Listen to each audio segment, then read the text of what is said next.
Big O Show. This is the Big O Show. This is the Big O Show.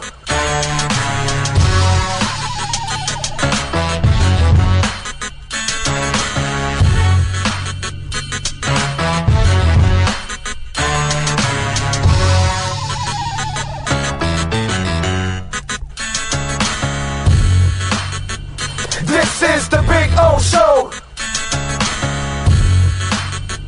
This is the Big O Show.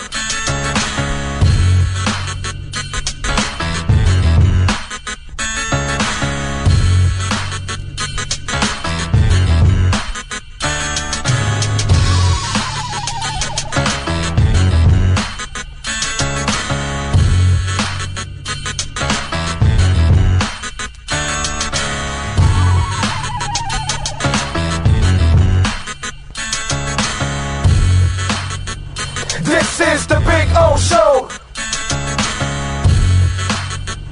This is the Big O Show. This is the Big O Show.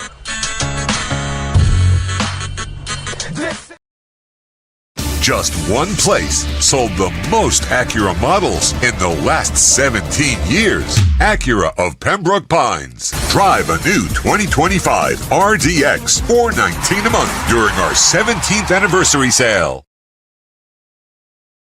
For over 16 years, EJDconstruction.com has provided South Florida residents quality craftsmanship, accurate project management, and exceptional service. That's why EJDconstruction.com is an A-rated member of Angie's List and the Better Business Bureau. When you're looking for the right custom home builder for additions or home remodeling, please call my friend Eric at 305-433-4843. That's 305-433-4843 for EJDconstruction.com.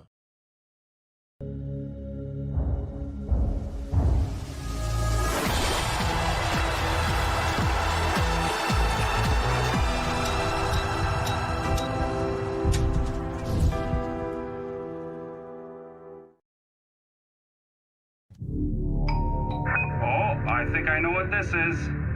Houston, we have a package. Hello? No matter where you are, the Sloman Shield home security system guards your home. With next-gen perimeter protection, 24/7 monitoring, and interior motion sensing. And right now, get a free Sloman Shield security system and doorbell camera, all professionally installed, for free. Shield your world, the Sloman Shield. Just one place sold the most Acura models in the last 17 years. Acura of Pembroke Pines. Take $10,000 off a 2025 Acura MDX during our 17th anniversary sale.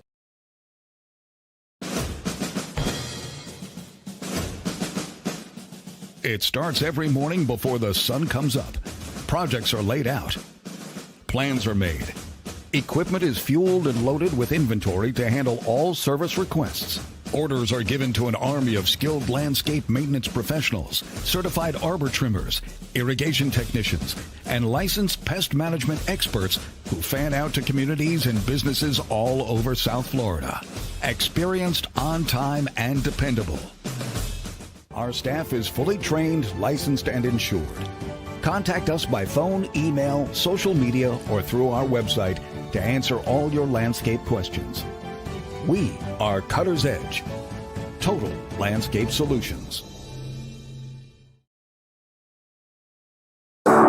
After 40 years, the Big Cheese Miami is still producing great Italian food. They started in 1984. Since then, they've been winning awards while being voted the best inexpensive Italian restaurant in Miami. Visit them for great food, amazing service. Witness the decades of Cane's memories. The walls are like a Miami Hurricanes Hall of Fame. The Big Cheese delivers anything on its menu or party platter menu to your home, office, or even a park for a picnic. Located at 8080 Southwest 67th Avenue, Miami. Call 305-662-6855. TheBigCheeseMiami.com, where they serve large portions at family prices. friends, Romans, and countrymen. Epic deals await you at Toyota of Hollywood. You don't have to battle to get discounts of up to $4,500. Your chariot awaits. A Toyota Corolla, not $24,000, $19,988. Step into our arena where everyone is victorious at the #1 volume Toyota dealer, Toyota of Hollywood, on 441 between Hollywood Boulevard and Sheridan Street. Open till midnight.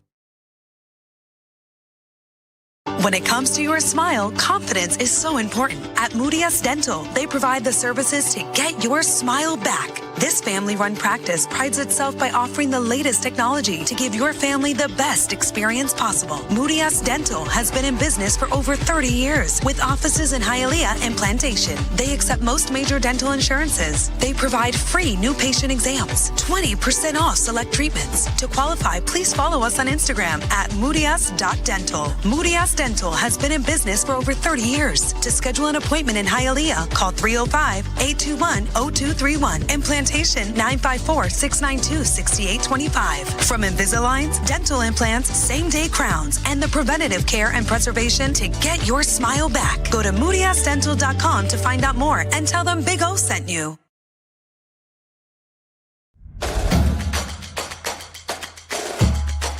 Welcome to Caneswear.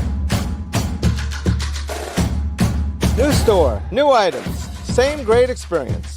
Family owned and operated since 2010, Caneswear has the latest merchandise from the Miami Hurricanes, Miami Dolphins, Florida Panthers, Inter Miami CF, and more. Come visit us at our store in Davie on University Drive, just south of 595, or online at caneswear.com. Caneswear, the spot Miami fans shop. Before you buy or lease a Honda, Volkswagen, Hyundai, or any other model, compare Subaru. Rated #1 in safety at Subaru of Pembroke Pines. Buy with 0.9% financing, 0 down. Forester with symmetrical all-wheel drive, $259 a month. Crosstrek with symmetrical all-wheel drive, $239 a month. During the Subaru A Lot to Love event at Subaru of Pembroke Pines, South Florida's #1 volume Subaru retailer. If you're looking to take your home or business to the next level, then RM Contractors can assist you. RM specializes in new residential turnkey, new commercial turnkey, home and office remodeling. Call them for free estimates. Serving all of South Florida, licensed and insured. Call Ray, 305-345-3649. You work hard to create the perfect atmosphere. You dream it, we'll build it. RM Contractors, 305-345-3649 or Instagram at RMC Fisher Island. Hi, this is Jeff Welt from Welt & Rayom.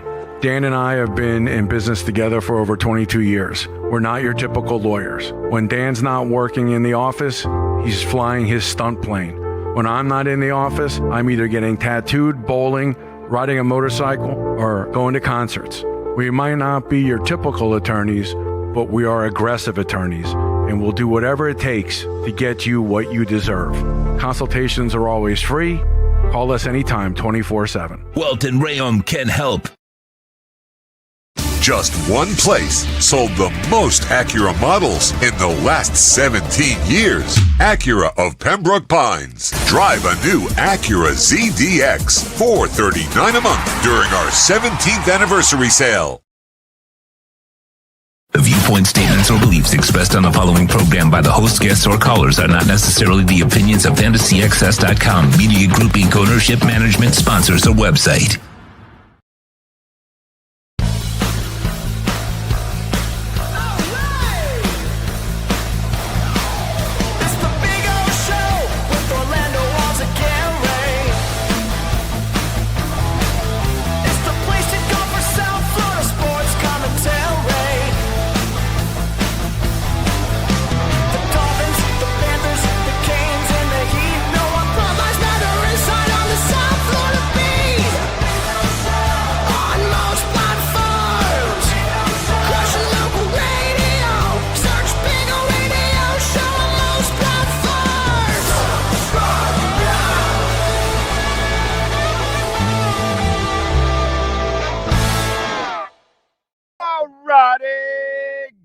morning, boys and girls. It is time to rock and roll on a beautiful Friday.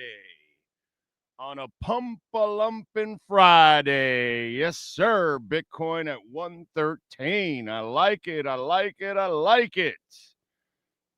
Incompetence helps, but we can't control incompetence, but we can benefit from incompetence, and that's what we're doing. Anyway, welcome aboard. Lots of stuff to talk about. We've got the Dolphins finally here. Thank the Lord, although I hope they win. Got to get a win. The injury report grows. The injury concerns grow. We'll get into that. David Furones will join us. We'll get his thoughts. Remember, post-game on Sunday, we'll have Furones and Chris Perkins with us on Sunday, so we'll have the gentlemen in the locker room, and then we'll get their thoughts fresh from the locker room on what's going on, and we'll break it down like we always do, and we'll ask the important questions, the ones you really want to know, which is what we always do on the show. Let's see. Last night, another spitting incident. Disgraceful. The guy affected his team. Luckily, they were good enough to win the game, and CeeDee Lamb also wanted to drop passes. And it's the Cowboys, but wow, that was, and in 1 week or days, within days apart, we have the incident with Luis Suarez, and now we have Jalen Carter. And these are things that, because of social media, kids are going to see this kind of stuff. And, this is just not good. I know Jalen Carter apologized after the game. Yesterday, Luis Suarez issued an apology.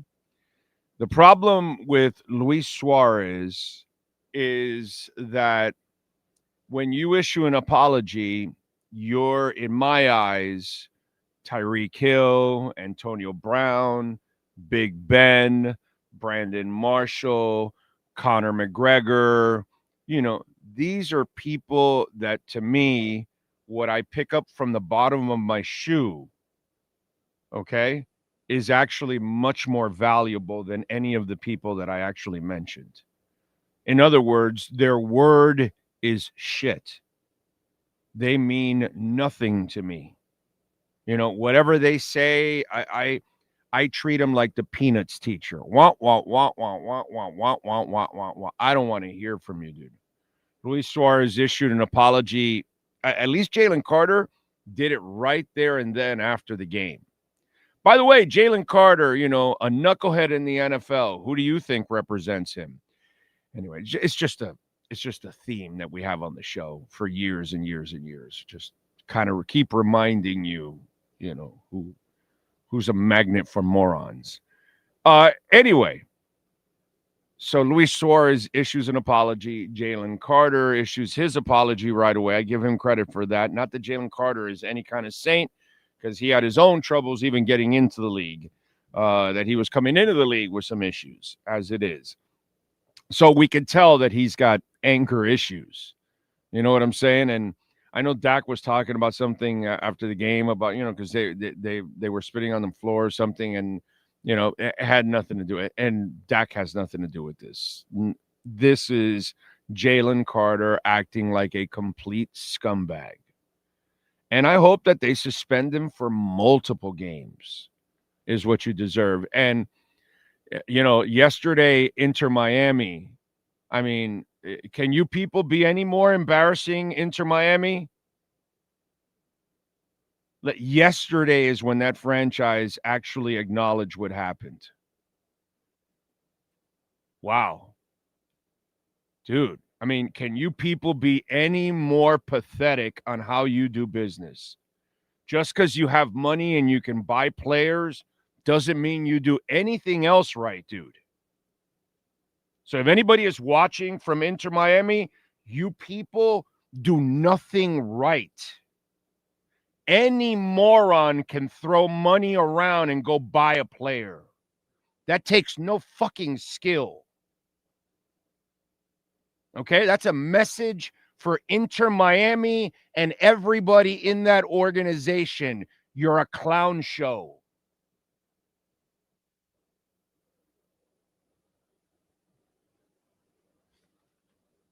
Seriously, you issued an apology or an acknowledgement yesterday. I even retweeted it. Here's a way late apology or whatever, because it just doesn't matter, dude. At this point, Inter Miami, to issue anything now, it's disgraceful, dude. And the fact that the owners have not spoken up and reprimanded the players shows how much Messi just owns their ass. They're not really the owners. They have no balls whatsoever. They let anything happen and anything go. It's amazing. Seriously, it's just a money grab. Create fake tournaments, Leagues Cup, Club Leagues, World Cup, whatever, so you can have money grabs. These are tournaments that mean nothing. Nobody gives a shit about these tournaments. Could have kept it simple with the MLS and the... No, but we're bringing Messi over. We can't make money just in the MLS. Let's create fake tournaments so we can create more money and we can cash in, and we'll just use Messi as our little monkey on the organ grinder. And go ahead, Messi. And that's it. And that's Messi. You're giving him a quarter and he's giving you the hat. Go back and check it out, kids. It used to happen. Anyway, I'm just saying, this is just, at least I give Carter credit that he said it right after. Right away, he apologized. He said there was no place for it, all of that. But in the end, I just want to say, since this is so fresh and it's now habitual in a week, and don't be surprised if you start seeing this crap happen on high school fields and in college and stuff like this, because that's what these idiots are showing everybody else. There's no freaking place for that, dude. No place for that. Like, Dak has no shot at winning a fight against Jalen Carter. No shot. But wow, I don't know, man. I just would need to take the ass kicking, because I probably would have lost it. There's no way you're spitting on me and I'm just standing there. There's just no way. There's just no way. There's just no freaking way I'm doing that, bro. It's an all-out brawl at that moment. I know I'm going to probably maybe even die against that guy, but there's no way you're spitting at me. I would have gotten thrown out too if I was Dak Prescott, but I'm a hot-headed Cuban, so it's a whole different ball game. But wow, that's just terrible. That's just terrible. That's just unacceptable at every level, and it's disgusting behavior. And these leagues, or the team Inter Miami, have some self-respect, have some scruples. Stand up for something, dude. The place is a joke as it is. It's been a joke since you bought the team. You just don't know how to run things. Start acting professional, because nothing about Inter Miami is professional. It's all superficial, and it's just a bunch of names. And look, now the name's Higuain or now Suarez. They're still staining you one way or another, or Aviles acting like a complete insane maniac. The guy that really freaked me out was Busquets. I never expected that from Busquets. That's the guy that really, like, Suarez is a low-life scumbag, has always been a low-life scumbag, will always be a low-life scumbag. That will never change. This incident didn't even need to happen. He's a low-life scumbag, always has been. Okay? So his apologies don't mean anything. he's old as hell and continues to do all this over and over again. So he'll do this post his career and all of that. That's who he is. You know what I'm saying? But I didn't expect it from Sergio Busquets. I don't know a Vilas from a hole in the wall, so whatever, but now I do. And then obviously Weingart is another idiot that mishandled the whole situation. But you've got to send a message. You've got to send a message. Leagues, teams, you've got to send a strong message right now to end it. And they got to be used as examples.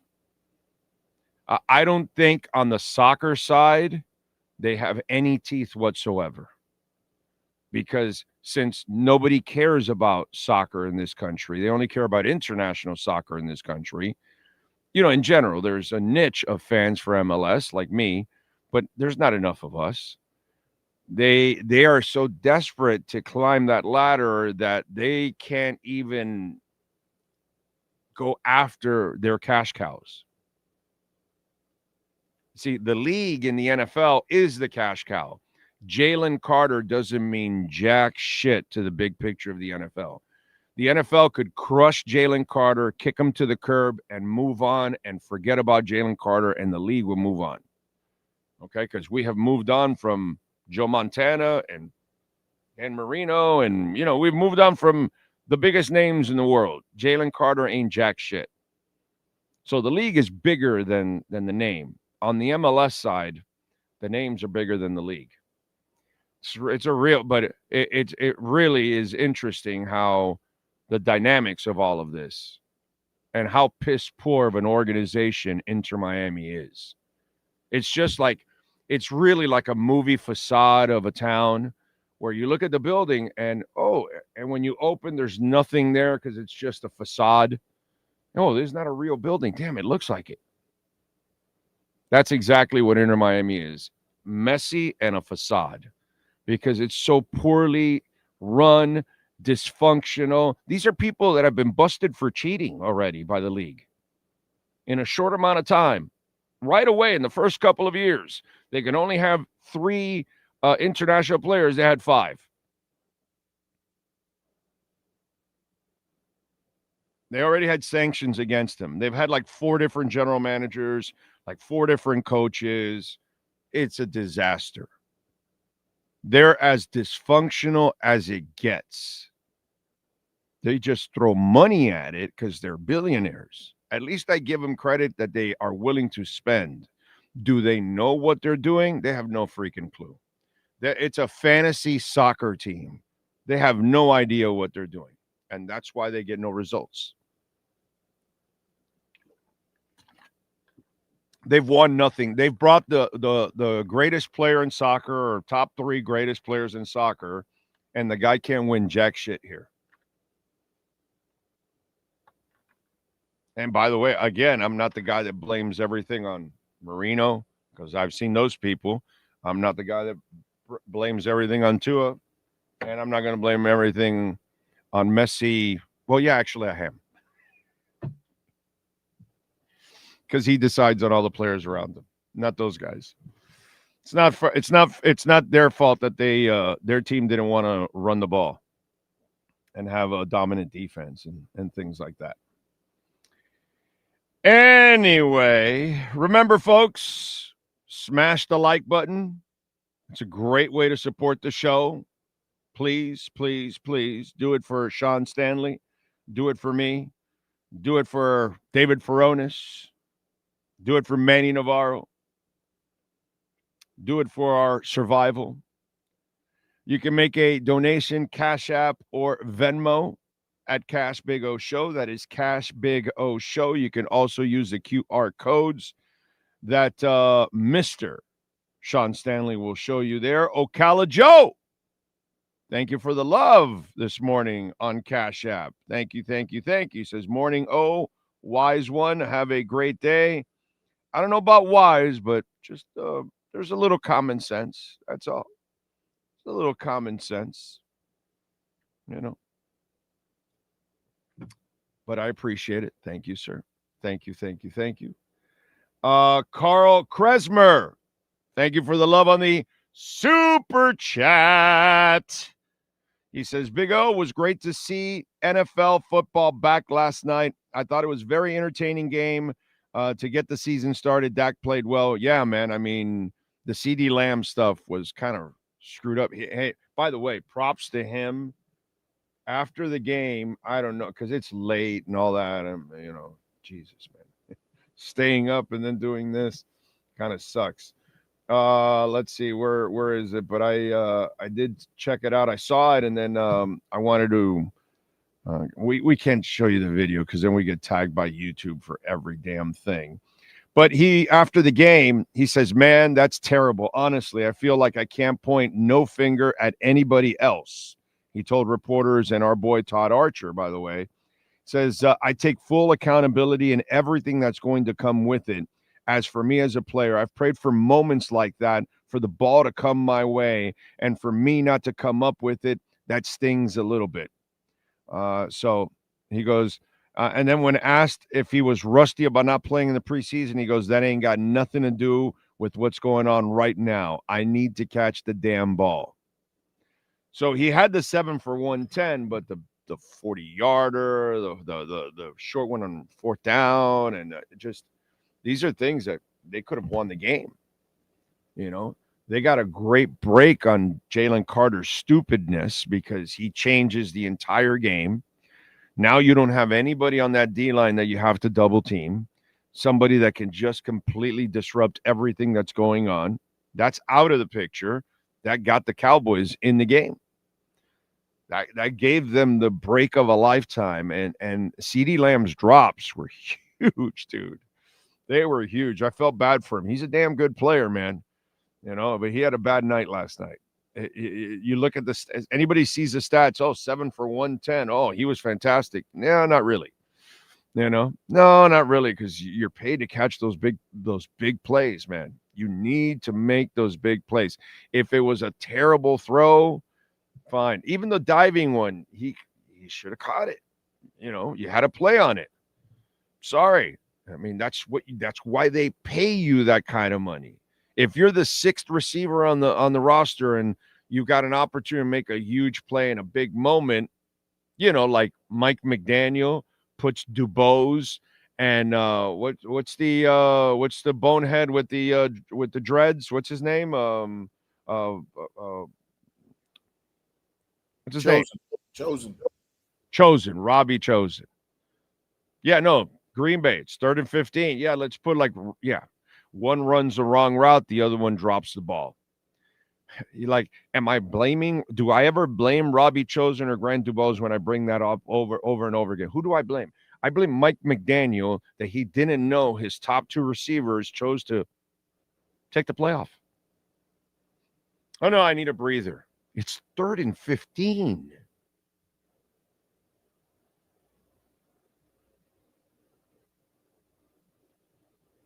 You're looking at your call sheet. You look up, Dubose and that other guy that I forgot his name again chose something. All right, let's run it. And I'm going to call the play to them too. Not let me change it, go to the tight end or something. No, let me go to those guys. You know, it's Buffalo. Let me call a deep shot to Braylon Sanders. Oops, he cut the route short and the ball goes over him. Okay, coach. I get it now. Anyway. What can I tell you? Incompetence is incompetence. And Inter Miami, you are loaded with incompetence. It's all it is, man. It's all it is. Incompetence. You just got money. And sometimes that helps. And thank the Lord you know your business because you certainly don't know soccer. Anthony Kyle Campos, thank you for the love on the super chat. Anthony says, guys, remember to send Big O charity sponsor, Tyreek Hill Alimony Fund. All proceeds go there. Don't cash that donation. Send it to the cause. That's it. The cause is keep Big O and Sean around. That's what any of those donations are, to keep Big O and Sean around.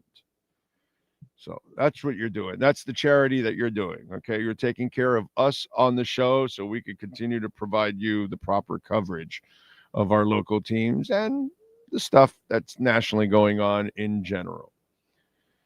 Good morning, Alexis. Good morning, Brian Radke. Ty in the Bronx. I see Jeff in Long Island was number 1 up there. Jay Gelfin. He's ready to rock. Thank you all out there. Let's see what else. Oh, always plugged into good tunes. Speaking of good tunes, tomorrow night, I'll be at the Culture Room. If anybody's going to go, I'm going to go see my man, Michael Schenker. I love it.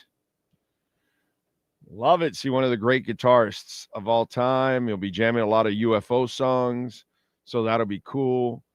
I saw some of his videos. The guy that he's got singing actually does a good job, so looking forward to that. So that's good tunes. Good tunes for tomorrow. Let's see what else. Carter fined for half of his purse this year. Too much.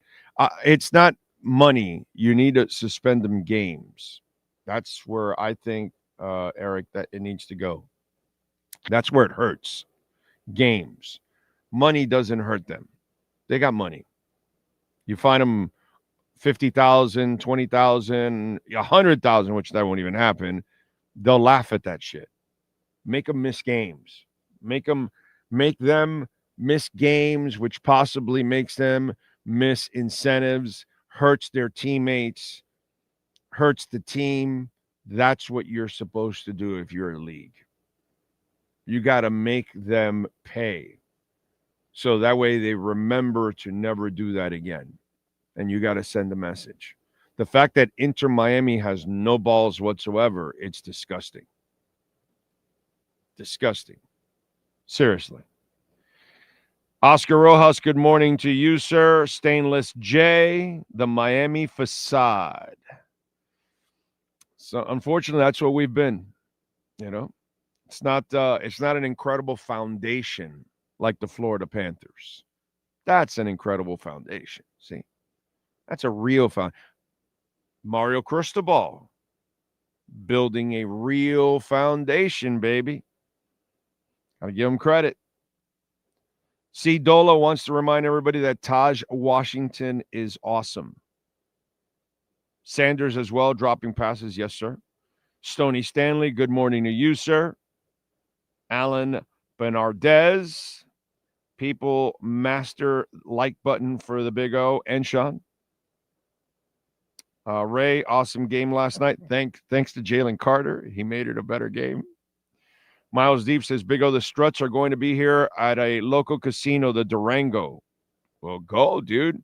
And they're touring with Dirty Honey. So you win. You get to see Dirty Honey and the Struts. It's a freaking awesome concert. Awesome concert. Awesome concert, man.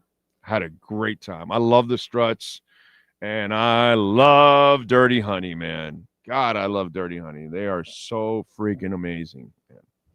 Love their music. I can jam their music all day. All 2.5 albums.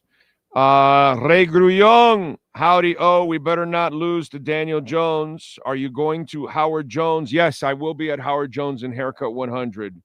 Yes, it's tonight? No. Is it tonight? Damn. I forgot. I wanted to go. Oh, I got to tell the wife. Is it really tonight? Howard Jones? Holy crap. Forgot about it. I wanted to, for sure. I love Howard Jones, bro. Is Howard Jones tonight? Let's see. Friday. Yes. At the Parker. Oh, yeah. Yeah, I got to tell the wife. Yeah, definitely. Definitely. Love +1, baby. Yes. Okay. Tickets aren't so bad. All right. There's tickets. Yeah, I'm going to go for sure. I'll be there tonight. So, Ray, hope to see you there tonight, my brother. If you see me and the wife there, reach out. But there's no doubt in my mind that I am going to Howard Jones and Haircut 100 tonight. Thank you for reminding me. Damn, I would have, you know what? I might have missed it, and I would have been pissed off. I mean, I love Howard Jones. I've never seen Haircut 100, actually. So it's, what is it, Kershaw, right? Is it the lead singer? What is it, Nick or something like that? Let me see.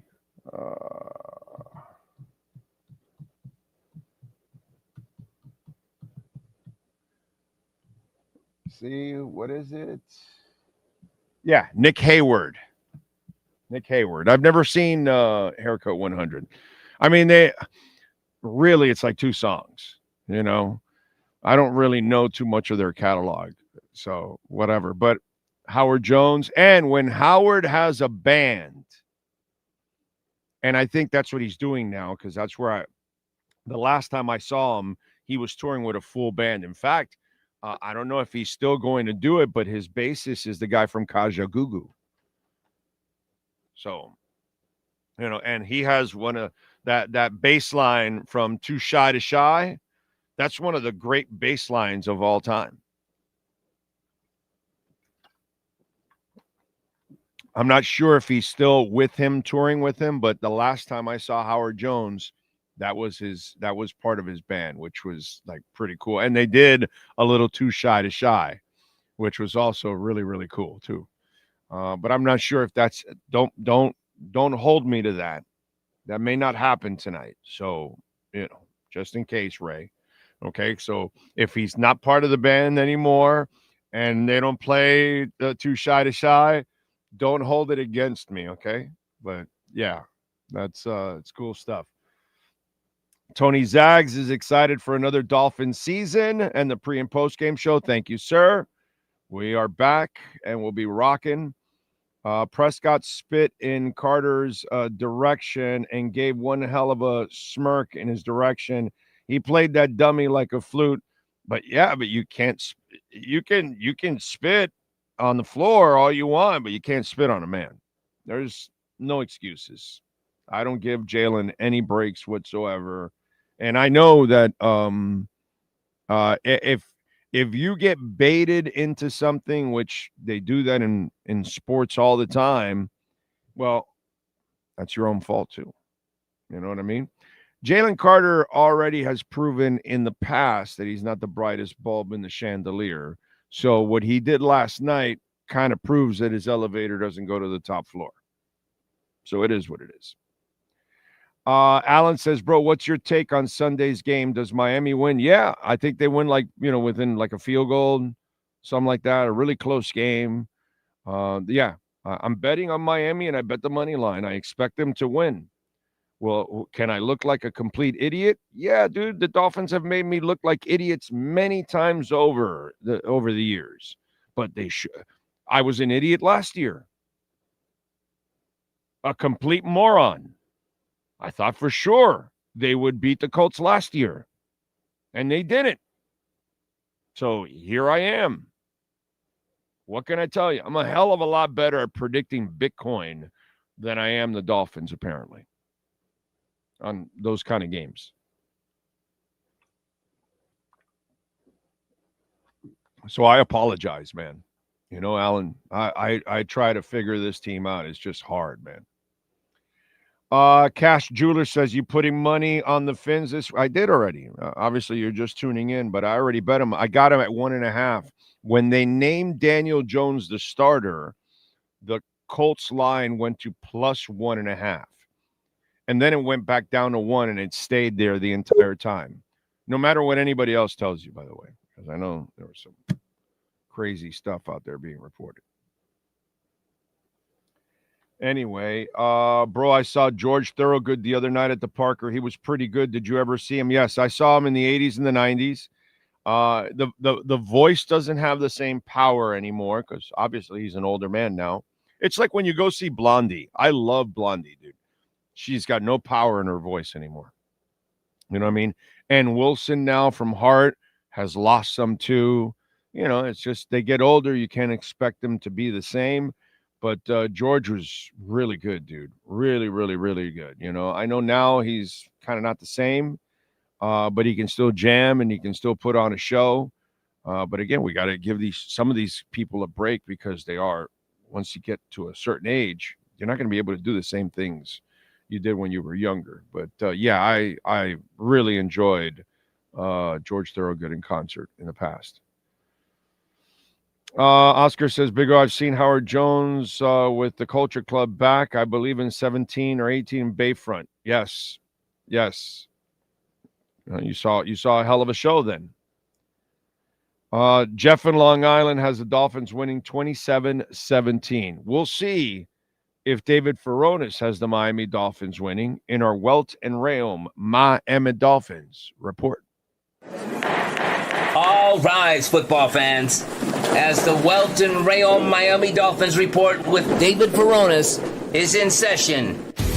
Welt and Rheaume has more than 62 years of litigation experience handling insurance disputes. They are committed to resolving even the toughest insurance claims quickly. Call them for a free consultation. 954-966-4646. Here's Miami Dolphins insider David Furones.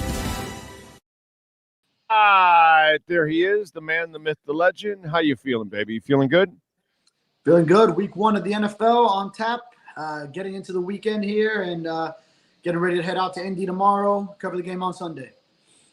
So we'll kill the suspense right away. I saw it on the Sun Sentinel. Everyone in the Sentinel picked the Miami Dolphins. I already bet the Miami Dolphins. It actually went to Colts -1.5 the day they named Daniel Jones the starter. So I took Dolphins +1.5. Then it stayed at 1. It's been at 1 the whole week. So it hasn't really moved at all. And it stayed at 1. So I think they're going to win too. But I thought they were going to win last year. So convince me why we're going to be right. Oh, man, totally different scenario last year to this year. Last year, that was that 4th game when Tua was missing on IR through concussion protocol. That very ugly 16-10 game when the offense was sputtering, but to say the least. The offense was atrocious last year, going through that rough stretch early in the year. So, no, I have some worries, but I have little worries about the Dolphins in this game, even going on the road. I know Lucas Oil Stadium should be a tough environment week 1. It gets loud in there, that dome, the sound. I'm sure the Colts fans will be fired up. They're honoring Jim Irsay over there, who the organization obviously lost this offseason. So heavy hearts that they'll play with, I'm sure. But I think Tua, Tyreek, Jalen Waddle, having all that back, I don't know how back it'll be, but I think that they will have that presence through the air. I think the ground game will get going. There's been an emphasis on it. So I think that those two sides will be complementary of each other. The secondary, of course, still scares me, but I love the pass rush, and I think the Dolphins can stop the run, which is going to be ultra important against the Colts and Jonathan Taylor and their left side of the offensive line anchored by guard Quentin Nelson. Should we be concerned about James Daniels and an ankle injury from a man that had an Achilles repaired? So is it the same ankle that Achilles was repaired? Yeah, we don't know which side yet because it's obviously an injury that occurred when media was already brought back in. So it was during a closed period. We watched the early portions of practice. Obviously, James Daniels was fine. He popped up on the injury report yesterday, meaning the injury occurred at some point later in practice. So we got to get more clarity on that. But it is concerning. We don't know how extensive that ankle injury could be. And I think we'll hear from Mike McDaniel maybe in an hour to find out exactly what's going on with him. Well, that is a concern because for me, they have not proven that they have any depth whatsoever. We have no idea if we can count on anybody to fill in for anybody that goes down. And so they desperately need, I was talking about it today. Some guy sent me a text. And he goes, "Oh, I'm psyched." And I told him, "Well, I'm looking forward to it. I just hope they can give Tua 3 seconds instead of 2." You know what I mean? Because the man lives at making a decision in 2 seconds his entire career, which is just absolutely terrible. And you got it. We got to get to a point where we're getting closer to the 2.8 to 3 seconds, which is what you practice with. You know what I'm saying? But he's got to make a decision a second faster than everybody else because he doesn't have a line to hold up. So these kind of things concern me because this other guy, he had to do that too. And they used to say, "Oh, the offensive line's doing a great job." No, dude, the offensive line did a nice job. He got rid of the ball really fast. That quick release. I mean, once he decided, it was out. He made them look better than what they ever were even. It's kind of like when Ricky Williams rushed for 1,800 yards. Do you really think it was a great offensive line? No, dude. It was a decent offensive line. It was just a superior performance by Ricky Williams that made the offensive line look a little better. There are offensive lines that really, really control a running game, but then there are outliers. You know what I'm saying? And yeah, you have your outliers. And I think Tua is an outlier, actually, because I think most quarterbacks can't live under 2 seconds. They just can't. I mean, Ryan Tannehill needed 4 seconds or 5 seconds in order to succeed. You know what I'm saying? He would have been dead in the water with these kind of offenses the last couple of years. That's why I'm concerned. I go into this game, I worry about depth, and now I hear about James Daniels. Yeah, I think that's one thing you always have to it's a caveat whenever you analyze where Tua ranks. It's you got to understand how quickly he's processing things, and that's not something that every other quarterback, like everyone that gets ranked above him, those guys for the most part are having more time to throw. Actually, I mean, I think basically every quarterback because he's always right up at the top if you sort by quickest or shortest time from snap to throw and getting the ball out. So and don't forget, while Jalen Hurts has time to throw, that he also has a guy in the backfield that they have to respect. Yeah. Miami, all the way back to this guy for 45 years, nobody respects the running game. Are there outliers? Yeah, you'll have a Lamar Smith season here. You'll have a Jay Ajayi season there. You'll have 2 Ricky Williams, but those are just outliers. You know what I'm saying? And that's when your quarterback, when Bob Greasy played, you didn't have respect for the running game. You had royalty for the running game. You knew that the 5 guys in front were going to try to truck your ass. And then they had 3 guys that they can choose from to pound you. You know what I mean? And then Greasy's just handing off and handing off and handing off. You know, it's a beautiful thing when you can do shit like that. And that hasn't happened from this guy to that guy. It's crazy. And everybody in between, nobody's ever had that. Nobody's ever had a great offensive line. Nobody's ever had a great running game. And does it look like you're going to have a great offensive line and a great running game this year? I would say yes if we have the whole starting 5 of the offensive line together. But going into week 1, you thought you would, but then, of course, the Thursday of week 1, you end up with your guard that you signed in free agency having an injury. Now, we'll find out. Maybe he doesn't have to miss time. Maybe it's just something minor. Maybe he's just got something he's got to play through. But if he is missing time, the depth is what we were always concerned about with this O-line. We knew the starting 5. All right, we're fine there. But if at one of the tackles you had to go to a Larry Borum or now Kendall Lamb, who has been reliable, but you just brought back and he's had the back issues. He's another year older, so you don't know exactly what he's going to look like. And at right tackle, he's not really actually as effective at left tackle, Kendall Lamb. That's the one thing that's why I think actually Keon might end up becoming the backup left tackle when it's all said and done, because he has the athleticism. If the knee is back, it might be Keon that'll be your backup left tackle and Lamb will be your backup right tackle. But back to your initial thing, As much as I like what I see from Patrick Paul, he's still untested. As much as what I like from Savinaya, he's untested. The center's money in the bank. That's all right. I don't have to worry about the center. I'm really not worried about him at all. The right guard, he has to prove that he can be durable. You know what I mean? And then we'll see. And then the right tackle, unfortunately, now has become injury prone. Yeah. So I'm not there to just say, oh yeah, no, this line can be great. I love the potential of it, but they still have to prove us right. You know what I'm saying? I can't assume that they're going to be great. Okay? I'm talking about great. When was the last time they had a great line and running game? There's no chance that they're going to be great this year. Can they be good? Can they be serviceable? That would be a nice first step.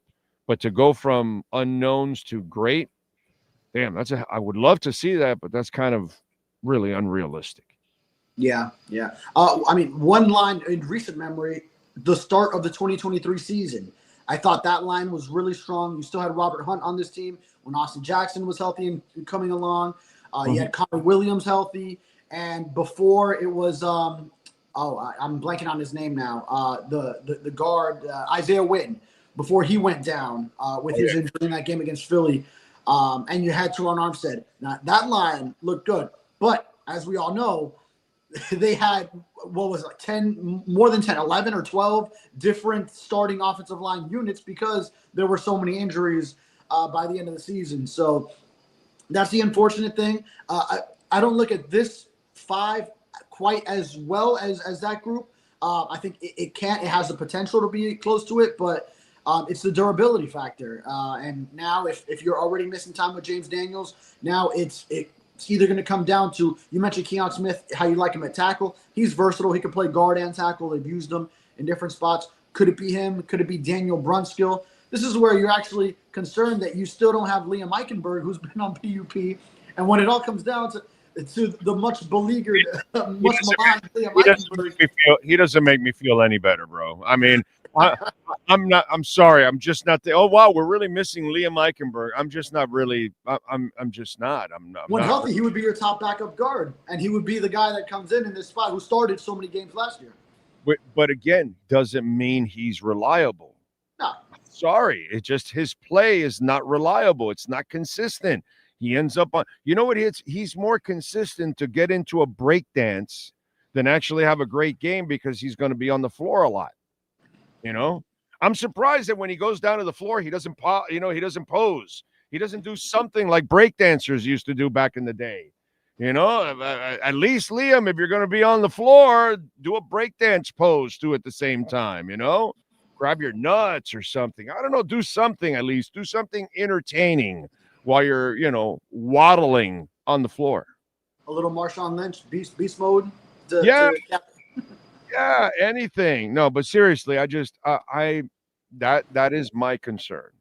Can we give 2 or 3 seconds?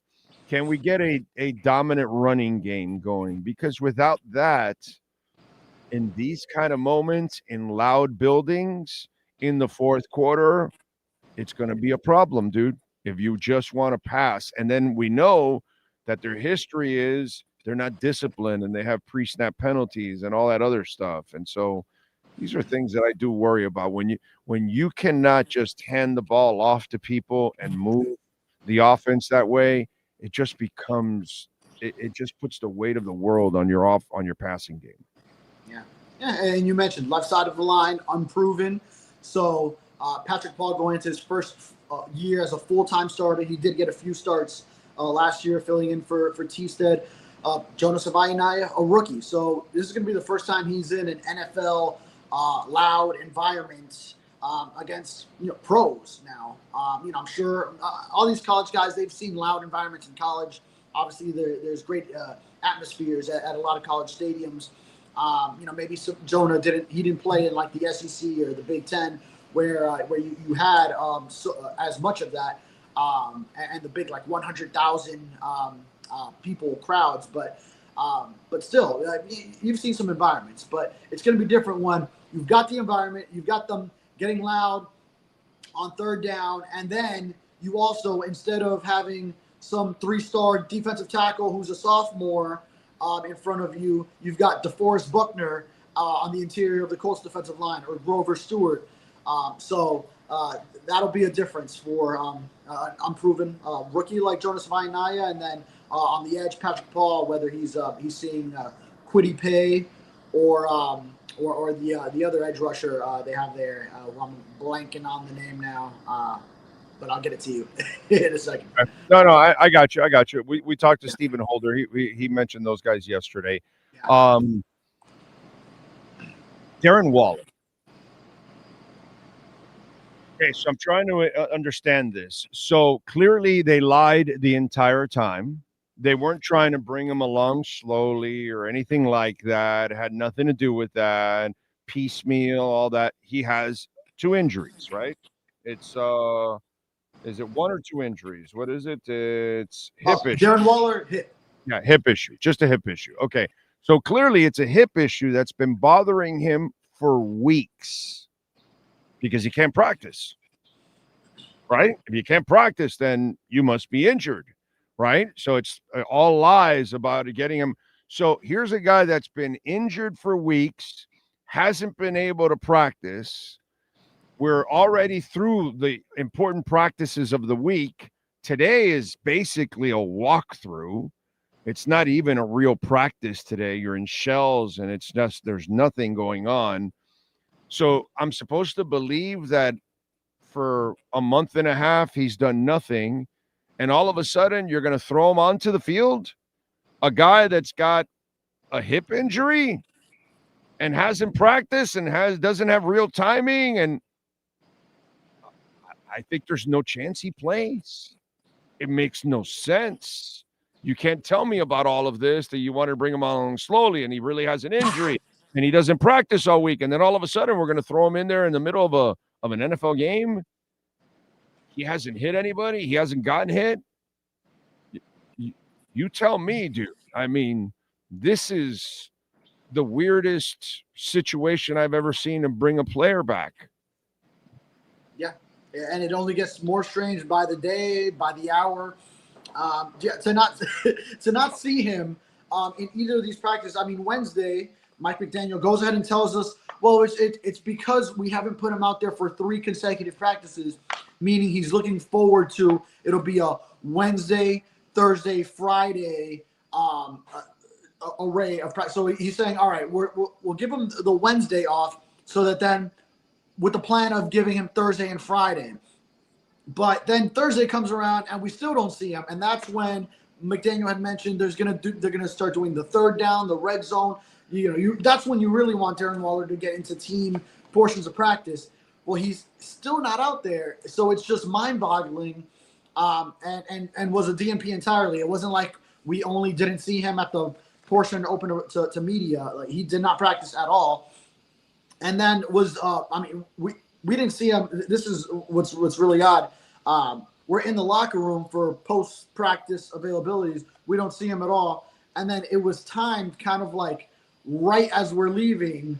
Out of the corner of our eyes, we could see, all right, now Darren Waller is coming into the locker room, which, I'll give the 5 to 10% chance that was just the random moment when, okay, he was just happening to come in. But it seems kind of coordinated, like stay out of the media's sight because there's something. You're still young. You haven't been screwed or lied to enough. That's the problem with you.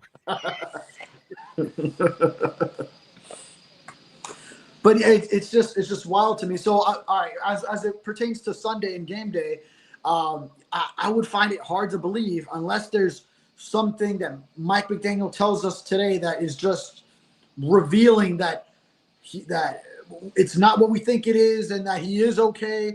But I'm looking at Sunday like he can't play. He's got to be one of the inactives. And then you're looking at it because right now you would only have 2 tight ends on the roster. And as far as the practice squad elevations, you already know you got to bring up the kicker, Riley Patterson, because Jason Sanders is hurt. You got to use one spot on Riley Patterson to elevate from the practice squad. You got to use one on a running back because right now you would only have Devon Achane and Ollie Gordon healthy. Jalen Wright's got to be inactive for this game. We know he's going to miss multiple weeks to start. So either Jeff Wilson or JaMychal Hasty maybe they get elevated or someone's brought onto the roster, then another roster spot is going to have to be made for a tight end, which they still do have. Hayden Rucci and Greg Dulcich, remember, was brought on to the practice squad. So I think one of them will either be brought onto the roster or be elevated with the running back brought onto the roster. Saturday is going to be an important day when we find out what moves this team is actually making in order to be solidified both at tight end and running back while having to use one of the elevations on the kicker. Well, let's see what ends up happening. But, at tight end, I'm not feeling good right now that I got to go into – I mean, I wouldn't have felt good with Darren Waller anyway because I can't trust him. You know what I mean? He's on a roll right now from the end of his career and the end of his marriage and the end of his rapping career and now restarting his career. All I've seen are inconsistencies and no commitment whatsoever. I don't see it. I don't see anything out of this guy. So I can't count on him anyway. But now I got to count on Julian Hill and Tanner Conner. Man, that's brutal, dude. That's brutal. Yeah. I think Julian Hill is going to play a lot of snaps. So yes. A lot of fans maybe don't want to hear that, but it's just the reality. So, and he'll get the start because he's the blocking tight end. We'll see. Tanner Conner, I mean, he's that pass catching tight end. He's got what is he listed at here? Yeah, 6'3". Okay, yeah, not as tall as I was thinking. Darren Waller's a 6'6", bigger bodied pass catcher, but still Tanner Conner's long. Was a converted big wide receiver who can get up there. Well, I mean, we'll see. He's got some potential in the passing game. He'll get some opportunities here for sure. Yeah, I just let's hope that the receivers are at their best. The guy I do feel good about, by the way, is Malik. Oh, yeah. That's the guy I feel good about. I think that the weakness in the tight end. Oh, here you go. Fantasy segment for you all out there. A little fantasy nugget for you all out there. In this game, because the tight end is so weak and unreliable and unproven, I think Malik becomes a much bigger option for you in this game. It's so obvious you need to go to Tyreek and to Waddle that Malik is going to steal some catches. And so I really like Malik in this game because you have no tight end and all the action is going to go to the two guys on the outside. And I think Tua can count on Malik. I really do. Oh, yeah. I would say if you've got Malik Washington in a PPR format, points per reception, that's Malik Washington's game. He's going to make some short catches. I think he's going to be kind of a go-to, actually, for Tua in those third down situations, 3rd and 6, 3rd and 4, those kind of situations. You get Malik Washington on either a slant, a short out, short in. I think he's money running those shorter routes, and Tua has developed some good timing with him. He's finding him. Now, I know it's week 1, so your fantasy team probably hasn't gathered enough injuries to warrant going down the depth chart to bring Malik Washington into a starting role. But if you have a deeper league where you can start some more guys, maybe consider him as sort of a play there, an outside the box little reach that could give you some potential. Because I think, yeah, you're right. When the Colts and all defenses, as a matter of fact, this year, they're going to be so focused on Tyreek and Jalen Waddle. Malik Washington is going to eat up a lot over the middle. And as far as the bigger, because we're talking about this in the framework of missing your pass-catching tight end that you just brought in Darren Waller, if Nick Westbrook-Akine can provide some of those red zone sort of looks, be that bigger-bodied pass catcher in the red zone when they get down there that Tua can throw the ball up to in close quarters. He did a lot of that in Tennessee. Came down with 9 touchdowns last year. I still haven't really seen him build that chemistry with Tua yet. I don't think it showed very much in the preseason and training camp. But maybe something that takes some time. Like consider Jonnu Smith last year. He didn't really get going until that Indianapolis game, week 6. A little bit the Patriots game, or the 6th game at least. A little bit that Patriots game before that. So it took him some time. Maybe eventually NWI will get into that sort of same rhythm with Tua if he's around and healthy. But early on. I haven't seen that yet. I want to see if that develops come game time. Well, I can tell you this, dude. Right now, Malik is plus. It's over under 17.5 yards. I like the over. I like the over there. Yeah, I like the over on Ollie Gordon too. Rushing yards. I think he's going to be a big part of the game plan on Sunday. Let me see what rushing is. Ollie Gordon is over under 23.5 yards.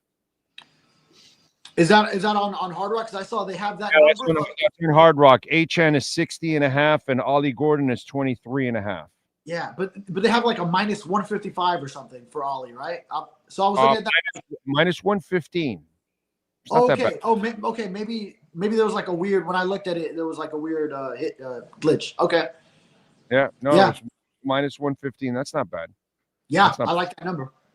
Yeah, I like that one. I love the Malik one. Mm-hmm. Sometimes I can't trust McDaniel to stick to the damn run, but I can certainly trust him to stick to the damn pass. And I know you're going to worry so much about those two other guys. I like Malik this year. I think Malik is ready to step. Malik looks to me right now, and you watched him at least in camp. He looks to me like he understands everything going on now. He knows exactly what route he has to run, where he's supposed to be, and his chemistry with Tua now, I think, is where it needs to be. That connection is there, and I think that trust is there. Whereas Tua, whether he admits it or not, even when you asked, and by the way, we'll play that question later, I don't believe deep down inside there's that trust. So I think he needs to find another guy to trust, and I think Malik is becoming that guy. Oh, you're talking about Tua's trust with Tyreek? Yes. That you don't believe it? Okay. Because, I mean, yeah, Malik was the first one he mentioned for another question about while Tyreek hasn't been in, who he's developed, who he feels. And Malik was the first name that he mentioned, where you could tell that was. And then, he goes on to do the thing of like, oh, but all my guys, and he starts listing everyone. But Malik was the one that you could tell he was authentic with, like, yeah, Malik, I've developed a good chemistry. And it shows. I mean, I think if you've watched the preseason games, which were available to everyone, he was going to him on key third downs, on a fourth down in Chicago, got a conversion there with him. Obviously, the touchdown that he threw against Jacksonville, that one was to Malik, where he threw a little short pass to the flat, and Malik made a move on someone, used the blocking effectively, got the yards after the catch, so he can do that too. So, yeah, I really like Malik Washington's game, and he's a very cerebral player, a young player who's smart, picks things up. He's going to be, I don't know if he's a leader yet, obviously. He's got that in the future. Oh, he's leader material. He's a pro's pro. He's one of those. He has old school in him. Yeah. And that's what people will learn about Malik. And so that's what I think that's another reason why they drafted him. They wanted another one of those kind of guys that is going to be a gym rat, a professional on and off, all those kind of things. And that's what he is. And you can see that he's in a different comfort zone that he was in last year, where last year his head was spinning and he's trying to pick everything up and be a part of it. Now he's picked everything up. Now he's just playing football now. You know, you can tell. So I think that showed later in the season. Yeah, he's the perfect match for Tua too, because he's going to be sharp with his route running.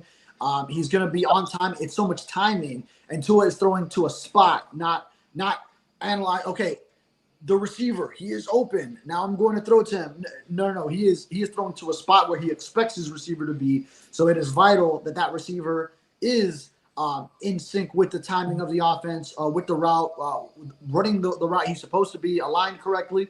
And I think Malik Washington does all those things. So he'll be in the right spot when Tua throws it to that spot. All right, what do you got going on so folks can check you out from now till post-game when we talk to you again? Okay, yeah. Well, I mean, I've already got a bunch of stories up from yesterday, the Darren Waller saga, the run game, what we know about Ollie Gordon dynamic with Devon Achane, how that could play out. and a lot of what Anthony Weaver was talking about yesterday with personnel, with the safety job still in flux, along with other things in the secondary. Like, is it going to be Jack Jones? Is it going to be Rasul Douglas? The nickel spot, how versatile the secondary can be. And I'll be previewing the game against the Colts. I think my angle will be that it's time to see how that whole offseason, whether it's the physicality, the run game, getting younger, the rookies, all that is going to come together, and we're going to find out week 1. And then that'll take me through game coverage when I see you next from Lucas Oil Stadium postgame. All right. Follow him on Twitter, of course, and he'll get it done. David Furones _ and catch him there at the South Florida Sun Sentinel, and he'll be back on Sunday's post-game show here on the platform. David, as always, thank you, my brother. Enjoy your travels and enjoy a little St. Elmo's. Yes, got to. You got it. Thank you. Baby. Good. There you go. David Furones, Welt and Rayom. We love talking about Jeff Welt and Daniel Rayom. In fact, I'm going to be hanging with Jeff Welt tomorrow night at the Culture Room. We'll be having some fun. We'll be watching Michael Schenker together. Bankruptcy, homeowner property damage, condo damage, criminal defense, business owner claims, commercial litigation, personal injury. We are in storm season, so save the number. They have their own adjusters. Many of our listeners now over the last 5+ years have called, have used Jeff Welt and Daniel Rayom, whether they had an accident, a car accident, a truck accident, homeowner property damage, condo damage, whatever it is, storm, water damage, busted pipe, all kinds of things. They've called Jeff Welt and Daniel Rayom, and the consultation's completely free. And folks, if you ever have any damage from some kind of a storm or water or wind damage, never, ever call the insurance company. I know it sounds kind of crazy, right? Because that's what you pay them. No. You call Jeff Welt and Daniel Rayom. They send their adjusters, just like the insurance company is going to do, and then they attack the insurance company. And you never have to deal with the insurance company. It's just beautiful to never have that headache. 954-966-4646. Save it on that cell phone. I hope you never need to call them. But unfortunately, I had a bunch of kids think that they were fast and furious, and they went right through the wall of my house. Do you think I'm looking for that? No, but there you go. And Welt and Rayom crushed Progressive. You can do the same thing. Save the number on the cell phone. You never know when you're going to need it.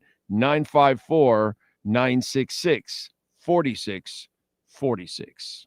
This has been another session of the Welt and Rayom Miami Dolphins Report with David Furones. At Welt and Rayom, they don't get paid unless you win. They handle complex personal injury claims caused by the fault of another in both state and federal courts. They handle auto, trucking, motorcycle slip and fall, and bicycle accidents. Call 954-966-4646. Welt and Rayom can help. Hi, this is Jeff Welt from Welt and Rayom. Dan and I have been in business together for over 22 years. We're not your typical lawyers. When Dan's not working in the office, he's flying his stunt plane. When I'm not in the office, I'm either getting tattooed, bowling, riding a motorcycle, or going to concerts. We might not be your typical attorneys, but we are aggressive attorneys, and we'll do whatever it takes to get you what you deserve. Consultations are always free. Call us anytime, 24/7. Welt and Rayom can help. The viewpoints, statements, or beliefs expressed on the following program by the host, guests, or callers are not necessarily the opinions of FantasyXS.com, Media Group Inc. ownership, management, sponsors, or website. We step into the world of big dreams, big moves, and big money. It's the Big Cheese Miami Recruiting and NIL Report with Manny Navarro. After 40 years, the Big Cheese remains dedicated to serving the finest Italian dinners, pizza, pasta, subs, and salads. All of their pasta is imported from Italy and cooked fresh every day. Visit BigCheeseMiami.com. Now, let's find out who's the Big Cheese the Miami Hurricanes are working on with insider Manny Navarro. Right. Visit our friends there at 8080 Southwest 67th Avenue at the Big Cheese. Go to BigCheeseMiami.com. Check out that enormous menu. So that way when you get there, you're ready to go. But order those garlic rolls when you get there, because those things are to die for. All right, Manny, the Notre Dame game, my brother, talk to me. These are the moments that we've been waiting for Mario to win these kind of games in this kind of an atmosphere with a shit ton of recruits watching and going, oh man, I want to be a part of this, man. So tell me, what were the results of that beautiful Sunday night? Well, first of all, the impact of just having that game, playing that game, having it on a Sunday night with no competition, right? No pro football game, nothing else to distract you. The amount of people that tuned in to watch that game, that's immeasurable. You had over 100 recruits there from, the 2026, 2027, 2028 classes, guys that are committed elsewhere, guys that are committed to the Canes, to be able to soak up that atmosphere and then to end it with a win and not a Miami loss, which is what we've seen for many, many years, right? Not a whole lot of top 10 victories for this program, but to have a night like that, I think, again, immeasurable, the amount of impact it's going to have, because the next few years, assuming Miami finishes the job this season and makes the college football playoff,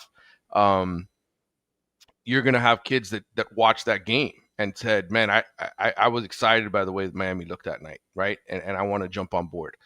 That said, the immediate turnaround, there hasn't been anything yet. There hasn't been any new recruiting commitments. In fact, the news has been that one of their bigger commitments in the 2027 class, Kenton Dobson, who's a local Miami product, is, I guess, on the verge of flipping to North Carolina, who just got killed by TCU on Monday night. And I know you're probably thinking, and most of the fans are thinking, what the hell? What the hell does that mean? It means a couple of things, though. One, that kid's probably trying to squeeze some more money out of Miami, okay, to get a bigger NIL deal. He could potentially reclassify to the 2026 class. And so I'm sure that's what his agent and everybody representing Kenton Dobson are thinking. But number two, this is a long game. This is a long process. Nobody signs anything until December, right? And so what I would tell all the Miami fans who are disappointed, like, man, why haven't we flipped guys already? Why aren't a bunch of dudes flipping to us? That's not the way recruiting works, especially nowadays where NIL plays such a big factor and you're negotiating money up until signing day, right? Those are the last conversations. I remember being with Jeremiah Smith when he ultimately signed with Ohio State a couple years ago, and the conversations over money between Miami and Ohio State were happening right up until he signed the paper late at night. And he didn't sign with Ohio State till late at night on signing day, because that's when he got the guaranteed money that he was looking for. So the flipping, the whole hat game, the big pronouncements, all of that is a bunch of BS. All of that is posturing during the season, the commitments. In the end, the final 24 hours is what matters, and whether or not the schools match those numbers and hit those numbers. So I would say this: the impact is immeasurable, and there's a lot of guys that I thought were at that game that could potentially flip to Miami. You want me to go down the list? Yeah, hell yeah. Give me the big keys. Give me a couple that fans, should be alert on and maybe follow.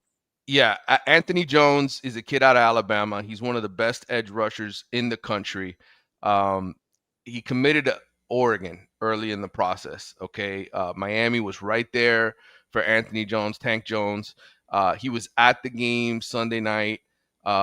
James Johnson, the kid out of Miami Northwestern, who's another 5-star type defensive lineman, top 100 recruit. Calvin Russell, the wide receiver who's committed to Syracuse. Derek Cooper, who's committed to Texas. Those were all the big name 2026 guys that were there that could potentially flip to Miami, I think, if the Hurricanes finish the job, which is what you and I talk about all the time. Like, it's one thing to win that game and to get everybody's attention and to get people excited. But if you don't make the playoff at the end of the season, what do you have? A win over Notre Dame and a disappointing finish. So I think if Miami finishes the job, makes the college football playoff, gets to the ACC championship game, potentially wins the ACC championship game, all of those guys could look back to what happened Sunday night and say, you know what? I was there that night. That was awesome. Mario finished the job. And they could potentially be players to flip. I think Anthony Jones and James Johnson are probably the two most likely. Calvin Russell is really good friends with Malachi Toney. He was basically there to support him. They play on the same 7-on-7 team. Derek Cooper, at this point, I think he's getting so much money from Texas. I know the people recruiting him from Texas do not want to let him go. So I think Derek Cooper's probably a long shot. But I think the two defensive linemen, Jones and Johnson, are the two guys that could potentially flip. All right. I like that. All right. Any injuries or anything developed throughout the week from the Notre Dame game? I don't know, to be 100% honest with you, because there were guys that got nicked up in that game. Jordan Lyle was the biggest one. He only ended up playing 10 snaps, and obviously that's a physical contest with the Irish. I don't expect him to play this week only because you're playing Bethune-Cookman. But Mario and the people I spoke to seem to be pretty confident that this was just, an injury that they're being careful with because they had other guys that could carry the rock. Like Marty Brown played awesome in that game. The North Dakota transfer did his job, right? He scored a touchdown. He ran hard. He was blocking well. They feel like they've got three legitimate dudes in the backfield with Marty Brown. Like the feeling is too. Brown also was able to football too, dude. He was a player, bro. It's cool. Yeah. So I think Jordan Lyle will be back, but he'll be back for the USF game. If he plays Saturday, it wouldn't surprise me either because I don't think he's hurt enough to be out. But knowing Mario, knowing it's a short week, knowing he was banged up in the last game, he's just going to tell the kid to take the day off because they don't need him. Hell, who's the fourth back? The fourth back is Pringle, the freshman that they picked up. So that's who I'm playing against Bethune-Cookman, bro. Yeah, I'm gonna get like a carry or two to start off the first series. Him and the other, and then Brown kid, and then I'm riding the other kid against Bethune-Cookman for 3 quarters. Chris Wheatley Humphrey's another name to know because he's a guy who's been here now. This is his second year, and he's an explosive back as well out of South Florida. Those are the guys that are going to play a ton. Listen, Bethune-Cookman lost, I think, 41-9 to FIU. What is UM going to do to them? Right. That's my point. It's like all the backups should be playing in this game. I even the starter, the quarterback Beck should be out by the half. Yeah, Emory Williams, he talked about how much, and the coaches have talked about this too. I don't think they're blowing hot air up our ass. They talked about how much that guy's improved, that he really put a focus on losing weight, on fixing his throwing motion. He looked terrible in the bowl game, obviously, against Iowa State. But this is a kid who, was an Elite 11 quarterback. Shannon Dawson was very happy, working with him, trying to develop him. So this is his opportunity for Emory Williams to play a ton on Saturday and to show like, hey, I got my shit together. I'm ready to play. Transfer window. We got something going on. What could be happening in January? Yeah, the oversight committee for Division I football approved the move to a single transfer portal window beginning January 2nd, lasting 10 days. And so just for the football fans who don't keep track of this, we've had 2 portal windows now for a couple of years, right? We've had the winter portal window, which lasted 20 days last year in December. And then you had a spring transfer portal window in April where guys were allowed to kind of jump back in even after they transferred in January, right? If they didn't like where they were going. And that's kind of a big deal, because there were over 1,100 guys who transferred in the spring transfer portal window, including a few guys who ended up starting for Miami on Sunday night. Jacoby Thomas, the safety from Tennessee that they picked up, Keontae Scott from Houston, Mohamed Torre from Rutgers, the linebacker. You had 3 starters on defense, and then Keelan Marion, the wide receiver from BYU. So the advantage of having the spring transfer portal window for Miami was evident, right? They were able to get 4 starters out of that window. Well, now that's going to be gone. And essentially, there's been a lot of coaches that are just tired of it. They're tired of having to work multiple sort of free agent periods. And so, look, it still needs final approval. But it seems like this is what we're gravitating towards. When I was in Nashville for the meetings with the GMs and all the the symposium that they had there last month, a lot of the guys were just saying, look, like we want to be able to build our rosters and by January be ready to go. So the window would be January 2nd to January 11th, I guess, that 10-day window. And it would put a lot of pressure on Miami and all of the programs to hit. Like, you can't have any misses. And that's the thing. You really don't know what you're getting. Sometimes you get a guy in here in the winter window and you realize, yeah, we made a mistake evaluating this guy. He's not as good as we thought. And so it's going to be very interesting to see how this affects teams, because before you could make a mistake and then go back to the spring window and be like, well, we're going to go steal a guy from Houston. We're going to go steal a guy from Georgia State or whoever, and try to fix our problems. All right. Do they cover? What is the spread? I don't even know. Is it like 40?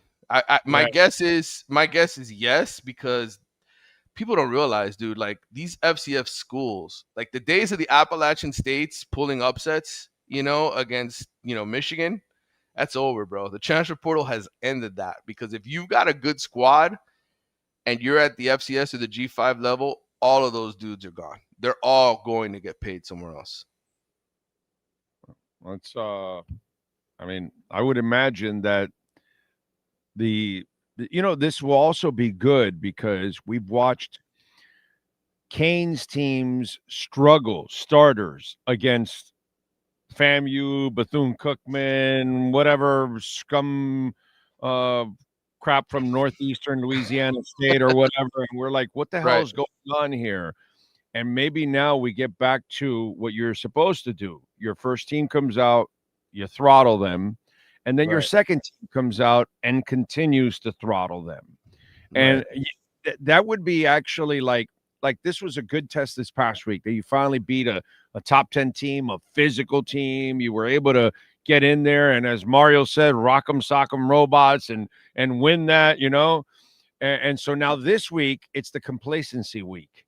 Okay, do you come out as a first team and just, okay, look, these guys can't hang with us. Let's just put a 30 burger on them right away, and then let's get the second guys in there, and they continue and add 30 more, throughout the rest of the game. That's when okay, not only are you back with depth, but you're back also on the focus, because that's how it used to be with the Canes, and that's how it is when great teams play these kind of teams. You got to throttle them, and you need guys to get experience now. All of those young guys want to feel like they're a part of the team. And when Miami was great back in the day, a lot of games were over by the third quarter, and all of those freshmen were getting a ton of snaps. And in places like Ohio State, Georgia, places that win national championships, that continues to happen. At Miami, that hasn't happened in a while. You look at the snap counts for a lot of freshmen over the last couple of years, and it's 4 snaps, 6 snaps for the whole season, because Miami was nip and tuck in every game they had to play. So I think without question, this is one of those games that you want to get as many opportunities for guys so they can get some film, and they can get that experience and feel like they're a part of the program, and not just a guy who's never going to play and I got to enter the portal. I want Carson Beck to come out and put together 3 touchdown drives and take a 21-0 lead, and then they look around and go, yeah, we've had enough of this. Let's go to the other guys and let's start, and save Beck and save any of these other guys from any kind of, like Bain. What the hell do I need to use this guy for this week? You really shouldn't have to at all. I think ultimately this game will be over by the end of the first quarter. Yeah, that's what I'm saying. So I don't want to see what we've seen in the past. Now I want to see the next step of do what you're supposed to do with these kind of teams. That's your next test, and see, okay, let's see what you got now. Okay, we know they're not your equal, but treat them that way. Let's go. Don't surprise me that at the end of the first quarter, we're looking around going, bro, it's 7-3. What the hell is this? You know what I mean? And we've seen that in the past, and it just I don't think we're going to see that with this group, dude. They're too good on the offensive and defensive lines to be in those kind of messes anymore. All right, what do you got going on in the Athletics so Canes fans can check you out, and college football fans? Yeah, so I had my oddly specific predictions for the week. The Oklahoma-Michigan game is the big game this week. You've also got USF Florida, which will be a very interesting game in Gainesville. Missouri, Kansas are playing for the first time since 2011. That's been a rivalry of over 130 years or whatever between those schools. So I know it's not as exciting a weekend from a top 10 matchup perspective, but I think Michigan, Oklahoma on Saturday night will be interesting. Sam Khan my friend who works with me over at The Athletic just wrote a huge piece on transfer portal buzz. I had some stuff that was going to go in there, ended up getting cut because he had so much content, and we had the news yesterday about the transfer portal window switching from 2 to 1. So, but I'll have some more content on that, and I'm sure I'll be writing more about the Canes here in the coming weeks, especially before the Florida game. Follow him on Twitter, Manny_Navarro, and subscribe to The Athletic. Can I say one more thing, though? Of course. The Mayor's Pickleball League. That's my little my pickleball league that I run Wednesday nights at Blue Fury. I got to get you to go to Blue Fury over in Opelika, man. I want the pickleball community to start showing up over there. What's that? I'm not far from there. Okay. All right. Yeah.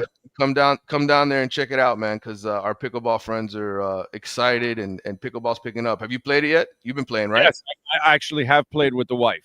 Yes. You got to come down. We got AC in there, brother.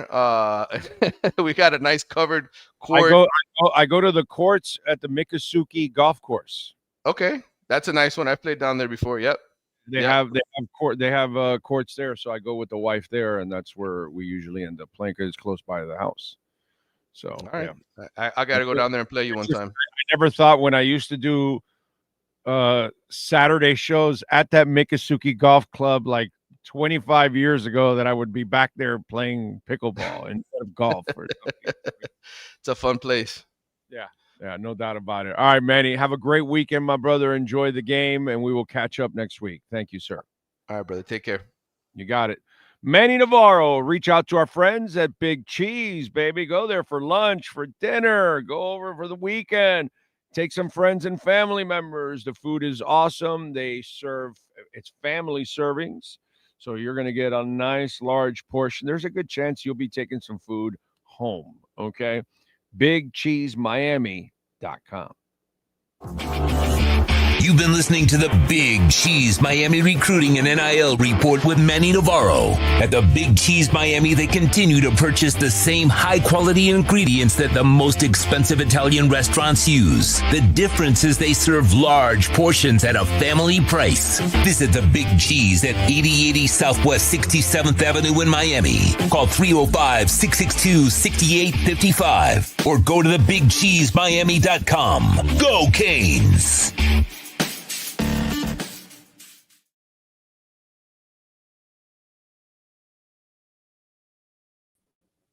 There we go. There we are. All right. We thank Manny as always. Appreciate it. Let's get to our 3A Graphics sports calendar. The Eagles defeated the Cowboys 24-20 before the game started. Jalen Carter spit in Dak Prescott's face. He got ejected before the game. That made it closer than it should have been. But the Eagles were able to eke it out 24-20. Jalen Hurts, 19 of 23, 152 yards in the air, 14 of 62 on the ground with 2 touchdowns. CeeDee Lamb, 7 receptions, 110 yards, and 3 drops. Tonight, 8 o'clock on YouTube, Chiefs taking on the Chargers. Chiefs favored by 3. Chargers over and under, by the way, is 40.5. Chargers plus 140 on the money line. The Chiefs are minus 170 on the money line. Saturday night, it'll be Bethune-Cookman visiting the University of Miami. And then also on Saturday in Spokane, Fort Lauderdale United, the ladies are on the road to take on Spokane. You can catch it on Channel 10, wherever that thing is on your cable network or whatever it is. And you can also see it on Peacock. 2 places to catch the game. Saturday night at 9. Also at 7:30 on Saturday, Miami FC will host Hartford Athletic at Pitbull Stadium. And on Sunday, the Miami Dolphins will visit the Indianapolis Colts. Colts favored by 1. The over and under is 46.5. Both teams, the money line is minus 110. Darren Waller did not practice all week for the Miami Dolphins. Plus, 2 more were added to the injury list as James Daniels was listed with an ankle. No word if that's the ankle with the Achilles. And then Elijah Campbell with the knee. Mike McDaniel's expected to address the media. We'll get that for you. Sean Stanley will keep us abreast of the situation. That is your 3A Graphics sports calendar. You need custom printing and embroidery. Please call Alan Blanco, 786-618-1443. And by the way, thank you. I saw you said Nick Beggs is still there, part of the band. Carl, you said Phil Jones on keys. Nick Beggs is the guy from Kaja Gugu. And then Dougie Orwell on drums and Rory Harvey. So, yeah, I'll be there tonight for sure. Guaranteed. I'm going to look for tickets now and see what I can get. Our friends at Subaru of Pembroke Pines. Don't forget to visit Alan and all the great people at Subaru of Pembroke Pines. You will get $500 off. So if you're looking to buy or lease a vehicle, tell them that I sent you. You will get $500 off. Use that QR code right there. Man, got some great deals right now at Subaru of Pembroke Pines. All right. They got the 2025 Legacy in Cosmic Blue, which, by the way, they won't be getting any more of these models. So you can go check it out at Subaru of Pembroke Pines. And the Crosstrek also, 2025 model, great selection there at Subaru of Pembroke Pines. By the way, I mentioned the Fort Lauderdale United. They are having their first watch party of the season, and that'll be at Coquina and beyond Bankcard Field at 7520 Southwest 30th Street in Davie at Coquina. Happy hour will start at 5:30, 2-for-1 drinks. So RSVP for the watch party. Reach out to the folks at Coquina. All right. And go check out the watch party. Go to the website if you want, the Fort Lauderdale United website, if you want to go check out the watch party. All right. And Sunday, we will be here for our pre- and post-game show like always. And we'll get you ready for the game. And then we'll also do the post-game show, as we always do. Okay? So we'll be back on Sunday also for that.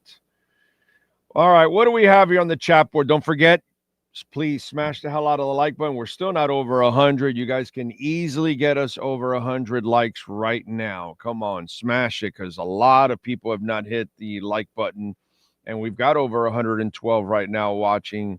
And we had more than that. So there's been turnover and all that. You guys could easily get us over 100. We'd appreciate it immensely. You can also make a donation to the show, Cash App or Venmo at Cash Big O Show. That is Cash Big O Show, Cash App or Venmo, and you can make a Bitcoin or Ethereum donation. Chainlink and Solana also on Venmo. And it looks like Bitcoin went to 112 and now it's at 110.8. So a little up, a little down, but it was at 108. So still trying to make its way up. And let's get to our R&M Contractors crypto report. Why don't we do that? Let's get to it. Let me talk a little crypto here, because there's actually bad news that leads to good news. And the bad news is that there's a lot of incompetence in our government, which is nothing new. Whatever clown we put in office every 4 years. I had to deal with Biden for 4 years. We dealt with Trump before that. We dealt with Obama and Bush and all that. It's one slap dick after another. Okay. So the jobs report came out, and this is going to affect Bitcoin in a big time way. They added only 22,000 jobs from the estimated 75,000 that was expected. Unemployment is rising now to 4.3%. It's the second lowest jobs report since July of 2021, when we were in a pandemic. The 4.3% is the highest average of unemployment since October of 2021. Then the jobs report from June was also revised for a second time now, and it was minus 160,000 jobs. That means in June, they lost 13,000 jobs. It's the first negative month since July of 2021, when we were in a pandemic. And I tell you this because obviously the tariffs and all this stuff is a disaster. Our trade deficit continues to grow, by the way. Even with all the tariffs that he's putting, our trade deficit is growing. They collected all of our taxes the last 2 months. They collected tariffs for the last 2 months, and they still printed $1.1 trillion. So they are devaluing and killing the dollar. Okay. They have now bought back. They bought $2 billion more of their debt because people are dumping the U.S. debt around the world. They have bought $10 billion of debt in the last 3 weeks. They are printing money like it's going out of style. The Fed in September will definitely cut 0.25%, maybe now 0.5%. But this will guarantee that more rate cuts are coming, which will then infuse the markets. So you're going to watch Bitcoin explode. Absolutely explode. Those of you that have been buying here at the 108 and 109, 110 here and all that, you are going to kill it. Kill it. Those of you that bought it at 100 or 90 or 80 or 70 or 60 or 50 or 40, you're going to even kill it even more. Okay? Your patience is going to pay off in a big time way. Bitcoin grows, as I've told you, no matter what. If we have a good environment, it will continue to grow. If we have an explosively terrible environment, which is what we're headed to, inflation's rising, jobs lost, we're into stagflation, we're printing like crazy, so hyperinflation's coming next. Drop the politics. Don't care about Dems, don't care about Republicans. They're all useless to me. Okay? I care about Americans. Those of you that play your little politics, you'll lose every single time. All right? Once you become a Bitcoiner, a real Bitcoiner, and you understand money and you understand everything, you'll see that both of them are absolute garbage. Okay? We are headed for a really bad 2026. They are going to now cut rates drastically over the next 6 to 12 months. They will infuse the market with money. We will have a really nice holiday season because it'll be kind of masked because they'll flood the streets with money. But into the second to third, fourth quarters of 2026, things will wear out and the inflation will get really hot and go, and it's going to be really bad. And that will even pump assets like Bitcoin or gold to catastrophic numbers. Okay? So be prepared. I'm not a financial advisor. I can only tell you what I'm looking at and what I've seen now for 6 years straight, and we've been on target. So Mara, by the way, which is the biggest Bitcoin mining company in the world, now have a total of 52,477 Bitcoin. They mined 705 Bitcoins themselves in August. So there you go. Do as you please. Thanks to our friends at R&M Contractors. 305-345-3649. Complete remodel, kitchen upgrades. Call Ray or Mike there and check out their work. If you want to check out, hey, how good is their work? Go to their Instagram page, RMC Fisher Island. That's RMC Fisher Island. So you can see the work that they do and the exceptional work they will do for you here in South Florida. Call them 305-345-3649 for R&M Contractors. All right. Okay, what do we got here on the chat board? Mr. Pocket Potato. Tua may be injury-free till November 9 when the Bills. His career injuries start with the Bills at Hard Rock. Rib 2000. 22 unofficial concussion. Led to the Cincinnati injury. The 1 full week. Well, we'll see. Let's see. What else do we have? Skylar says Waller's just collecting a check due to his buddy Frank Smith. Yep. That's what it looks like right now. I mean, I would have never signed him in the first place, but I get what they're trying to do anyways in the big picture. So they weren't going to commit to anything big this year. So, like I told you, it's going to take a special coach to really maximize this roster, and we don't have one, you know? Let's see. Fernando Perez says, I hope the Finns can play close to how Dallas and Philly played last night. Pretty good run pass play calling. Well, one guy changed the entire complexion of that game, which is crazy to think, but it's the truth. He changed it all, dude. So Pat in Asheville says, I don't play pickleball, but I do have a 6 handicap in Hyde the Gershkin.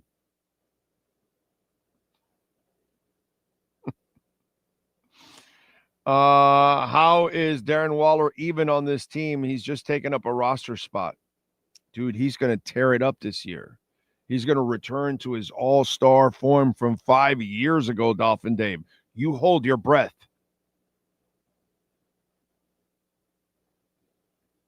Let's see, what else do we have? Firing the statistician at the BLS didn't increase job numbers significantly. No, it didn't. That's the funny part. The numbers are going to come out whether you like it or not. You're not going to be able to hide it. We're going to come out there. The market's too smart. They got to know the real numbers. You can't tell people to invest trillions into things that they can't really judge things with proper stats. So that's not going to happen. It'll come out. So he can, but he's a petty, weak individual. That's why he does things like that. That's why everybody that has to be around him has to just kiss the ring the entire time, because he's too weak to take a different opinion or anything else. What are you going to do? Murphy, do I trust Big O or President Trump when it comes to the economy? Big O never reads job report when Sleepy Joe. Murphy, my brother, you didn't listen to the show. I killed Biden, Yellen, what's it called? Warren and Gensler for 4 years. The problem with you, Murphy, is that you're a little Trump bitch. And you little Trump bitches, see, the problem is you little Trump bitches will never admit you're wrong when you're wrong. That's all. That's how it always is, dude. That's what it is with you Trump people. Now that you know you're going to look like a complete horse's ass, you guys will do everything in your power to just allow everything to slide, no matter what. No matter what it is. I'm not a Biden fan. I'm not an Obama fan. I'm not a Bush Jr. fan. If you listen to the show, which you don't, Murphy, you probably just popped in. But if you listen for years, I can't stand Biden, bro. I'm a Bitcoiner. Do you know how brutal he was to me for 4 years? So you're just a fly-by-nighter that just joined the show. You're a little Trump bitch. Listen, bleeding heart Democrats and Trumpies are the two worst groups of people that I have ever seen in politics. The weakest people I've ever seen in my life are bleeding heart Democrats and Trumpies. You two groups of people are the most embarrassing human beings I have ever seen. Weak and just disgusting, to be quite honest. You're all deplorable. Trumpies and bleeding heart Democrats. You're all weak and deplorable. And you're the reason why we're in this mess, because the far right and the far left are screwing everything up. But morons like you, Murphy, don't see it. See, since your butt hurt, you only hear one side. But anybody that listens to this show knows I can't stand Democrats and I can't stand Republicans. I can't stand anything going on. You want to know the weirdest part about politics? Here's the weirdest part about politics in this country. The most middle people happen to be in Kentucky. Kentucky's kind of like the middle of the country, isn't it, Sean? Go look at Rand Paul and Bashir. One on the left, one on the right, but they're really kind of in the middle. They don't really agree with all the extremes of each of their sides. Bashir is actually a Democrat in Kentucky that gets the red to work together. That's how politics used to be. It's weird how in Kentucky, they may have the most objective group in there. It's interesting because Rand doesn't go with any of this shit that Trump does. He doesn't believe in any other printing and all that crap that they're doing. He's one of the few that actually has the balls to come out and talk. I'm sure you have no balls, Murphy. I'm sure you have no balls. If you had any balls, Murphy, tell me 3 things that you dislike about Trump. That's how you screw a Trumpy every single time. They're so weak-minded. When you want to mess with them, just tell me 3 things you can't stand about Trump. They can't do it because it's not inside of them. They'll fold like a cheap little tent emotionally if they have to say something negative about the orangutan. I mean, Trumpies, I'm telling you, the best people to screw with because they're usually the dumbest people and they're weak-minded on top of all of that. And they believe everything the orangutan says. I mean, really, seriously. The amount of tools you people are, it's awesome, dude. What do you got, Sean? Looks like Darren Waller out for week 1. Mike McDaniel just revealed to reporters in Miami Gardens. Dolphins tight end Darren Waller had a setback with his hip before the Thursday practice. They're saying the injury occurred on Wednesday. Liar. Practice, and Liar. He is out. The other news coming in. James Daniels, questionable. The injury happened in practice Thursday. Let me see what else. Whoa. James Daniels is out, you said? No, questionable. The injury happened Thursday during practice. He's questionable. That one I believe. The Derek Waller one is they've been lying from the get-go. They don't get any breaks here. Okay, McDaniel has been lying from the get-go because they didn't want to admit, oh, dude, he's injured right away. And that's it. That's all. So what else? I'm sorry. Anything else there, sir? Ashton Davis looks like he's on track to play. And also David Furones just sent out that the ankle injuries for James Daniels is the opposite his Achilles from last year. Okay, that's good at least. Let me see. Hold on. I'm just going through the comments here. Somebody apparently asked him about the running backs. McDaniel said he's gone into a Super Bowl with 2 active running back. So it's pick your poison. They got to pick which positions to elevate to add a roster spot. That's from Joe Shad. And it looks like everything Tyreek Hill and Devon A-Chain absolutely on track to play Sunday versus the Colts per Mike McDaniel. And by the way, notice on the chat board how Murphy's weak little bitch ass disappeared. Everything I said, he had nothing to say. Nothing. Look, can he say anything negative about the Orange Man? No, he can't. You know why? His little bitch ass left. That's why. Weak, dude. Go ahead. What else you got? The outlook from Alan Poupart says the outlook for Elijah Campbell, who popped up on the injury report Thursday with the knee injury, is good. So it looks like he'll be playing. And I'm trying to go through here. That looks like about it so far. Okay, awesome. Hey, if you don't follow the show all the time and you really don't know me, don't comment because you're going to look really stupid. You know what I mean? Because if you think I've picked a side, bro, my side is where's my side? Here's my side. That's my side. The red, white, and blue and led by Bitcoin. I don't care about your stupid little parties. You go ahead and listen to AOC and Bernie and the orangutan and Ted Cruz. You go ahead, you clowns. Anyway, Waller out for week 1. God, who told you that? I wonder who just told you that in an interview. There's no way he's playing. Yeah. Like I really need to know. Like it's just when you've done this for so long, it's just hard for any of this to get past you, dude. You know what I'm saying? It's just really hard. I've seen the best lie to me, and these guys aren't even close to the best. They're one of the worst. Anyway, Pat in Asheville says the jobs numbers comes from businesses filling out questionnaires. I've filled out many myself, of course. All the numbers will come out whether they like it or not. Dolphin Dave says, remember, I called this game Dolphins 45-17. That would be nice. That would be really good, dude. Ray Grullon, Big O laying down the hammer. Yeah, well, you know, these idiots, they open their mouths and they have no idea. It's just amazing.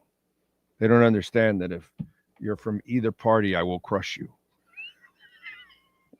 It doesn't really matter. Anyway, Cash App or Venmo at Cash Big O Show. That is Cash Big O Show, Cash App or Venmo. And you can make a Bitcoin or Ethereum donation. We'll be back on Sunday. I'm not doing tomorrow with the Canes. I'm going to go to a concert. I got a life. I get laid. I got a life. I'm good. You know, I did the Notre Dame one, but I'm not doing Bethune-Cookman, bro. Yeah, they'll take care of business. I'll take care of business with Michael Schenker. All right, I'm going to go see the man jam. That's what I'm going to go do. I'm looking forward to that. That's going to be fun. And I get to see Howard Jones and Haircut 100 today. Thank you. Ray Grullon, thank you, sir. In fact, I'm going to tell my wife to see if I'm going to convince her to go in the Beatles sweater you gave us. And thank you for that. She loves that Beatles sweater. She wears it. I've worn it only a couple times, I'll admit. She's worn it 100 times. She loves the sweater, dude. Loves the sweater. I think I've worn it twice. But she's worn it, I shit you not, 100 times. She loves the damn sweater, bro. So, nice job. Thank you. It's like she says it's like one of the most comfortable sweaters she's ever worn. What do you got, Sean? No, just for Alan Bernardez. I put into Google, which is something apparently nobody else can do, is Chiefs game free on YouTube? And it said, yes. That's all you got to do. You don't have to put 12 questions in the chat. You can actually go do shit for yourself. But yes, it is on free tonight. So he was, well, why am I supposed to do all his work? So he couldn't go to YouTube himself to find out? He has to ask us? Yeah. So it's done now. It is free. This is the reason why I have very little patience for people on Twitter, because they're super lazy. And if you watched any of the game last night, they had 600 commercials saying the game was free. Do you want to know why we end up with George Bush Jr., Obama, Biden, and Trump in office? Alan Bernardez. Alan Bernardez is exactly the kind of people why we end up $37 trillion in the hole, because we put people in office that can't run our country. And sometimes we're so stupid, we put them in office twice. Think how stupid we are that we put the guy in office twice. He printed $8 trillion the last time and we put him again. No, why don't we just wait for these four and then let's put Biden on a deathbed? Let's just put, he'll be in a nursing home at that point. So let's just put him there also. What the hell? He can hold all his press conferences on a nursing home. What the hell? This is what our country is. This is why we are where we're at. Alan Bernardez. A guy can go on his own to go to YouTube, but he has to come here and ask us 4,000 times when he could have found out in 10 seconds himself. So we have to do his work. Anyway, yes, sir. I did skip something. Dolphins right tackle Austin Jackson upgraded to full practice participant, just so everybody's aware. Austin Jackson looks like he's on for game day. Okay. All right. I like it. Well, you just got your news on Austin Jackson, Oscar. Jeff in Long Island says you don't need YouTube TV. I don't know. I have YouTube TV. I have Prime. I have Peacock. I have Hulu. I have Netflix. So I buy all those stupid things anyways. I don't worry about it because I'm going to watch wherever it's at because I already pay for all this garbage. You know what I mean? Jesus. So I just don't keep up with it. Don't know. Yeah, it's like the red zone. I don't really worry about it because I'm always working. I've been working for 35 years on Sundays. So I don't really get to enjoy the red zone just once a year, bye week. That's nothing at that point for me, So it's not worth it. That's why I couldn't answer that red zone question. I had no idea when you guys brought that red zone stuff up. I had no idea there were no commercial breaks. And now that ESPN has it, they're adding commercial breaks, which, I'm not surprised. That's ridiculous, but whatever. Yes, sir. D. Eskridge still in concussion protocol. They're hoping he will be released from protocol today. All right. You got it. Sorry, Big O, and a bit late. Hope you have a great weekend. Thank you, Johnson. Mr. Big Johnson, hope you have it too. Haircut is a funny name for a band. Yeah, Haircut 100 is a funny name for a band. Yeah. Yeah. But you got to give them credit. They hit on one song that, was a monster, ginormous hit for them. Are you guys going to check out Tyson Mayweather fighting? How bad is boxing? They're putting together some exhibition, and it won't count against any of their records or anything like that. Like, this is how stupid we are. We buy shit like this. I have no interest in it. Wasn't interested in it the last time they were fighting. You know what I'm saying? And the Tyson one, I was forced to watch it because you people, are going to talk about it. But it's just terrible. At least I didn't have to pay for it, which is the beautiful thing. Caitlin Clark will miss the rest of the season with the groin injury. And when she first injured her quad and groin back in the back a couple months ago, we talked about this on the show. They hurried her back too fast. And they ended up costing themselves in the process, and she's not going to miss the rest of the year. And they will not, and they've had other injuries too. They will not make a deep run into the playoffs, unfortunately. They're still a pretty good team, but they need Caitlin Clark badly, dude. What a shame. What a shame. What a punch in the gut too for WNBA. What a shame. Don't forget, smash the hell out of the like button. We're still not over 100. Let's go. We got over 111 watching. That means easily like 40 or 50 of you, because there's been turnover for the last couple of hours. Easily 40 to 50 of you have not hit the like button. So you watch and just hate. I get it if Murphy doesn't do it, because obviously he got thoroughly embarrassed, schooled, spanked, and sent home. So, he'll be disappointed. But those of you out there, the rest of you, come on, man. We're at 94. Let's go. Let's go. 6 more. 6 more. 6 more. Come on. Get that algorithm going. Let's see. What else do we have going on in the world of... Since I'm going to music today and go do a little concert action, back-to-back nights, by the way, that is always good when I get to go to back-to-back concerts. That's a good weekend, man. It's a really good weekend. All right, September 5th, let's find out what musicians were born on this date. Come on, 95. Let's go 5 more. Smash it. We got 112. What else do we have here going on? Man, this is kind of a weak list. Buddy Miles, drummer, born in 1946. Santana, Electric Flag, Jimi Hendrix, is amazing. Let's see who else. Freddie Mercury. Now we got a good one. 1946. Sadly, we lost him in 91. The Queen singer and the greatest rock singer of all time. Al Stewart, Year of the Cat. Born in 1945 on this date.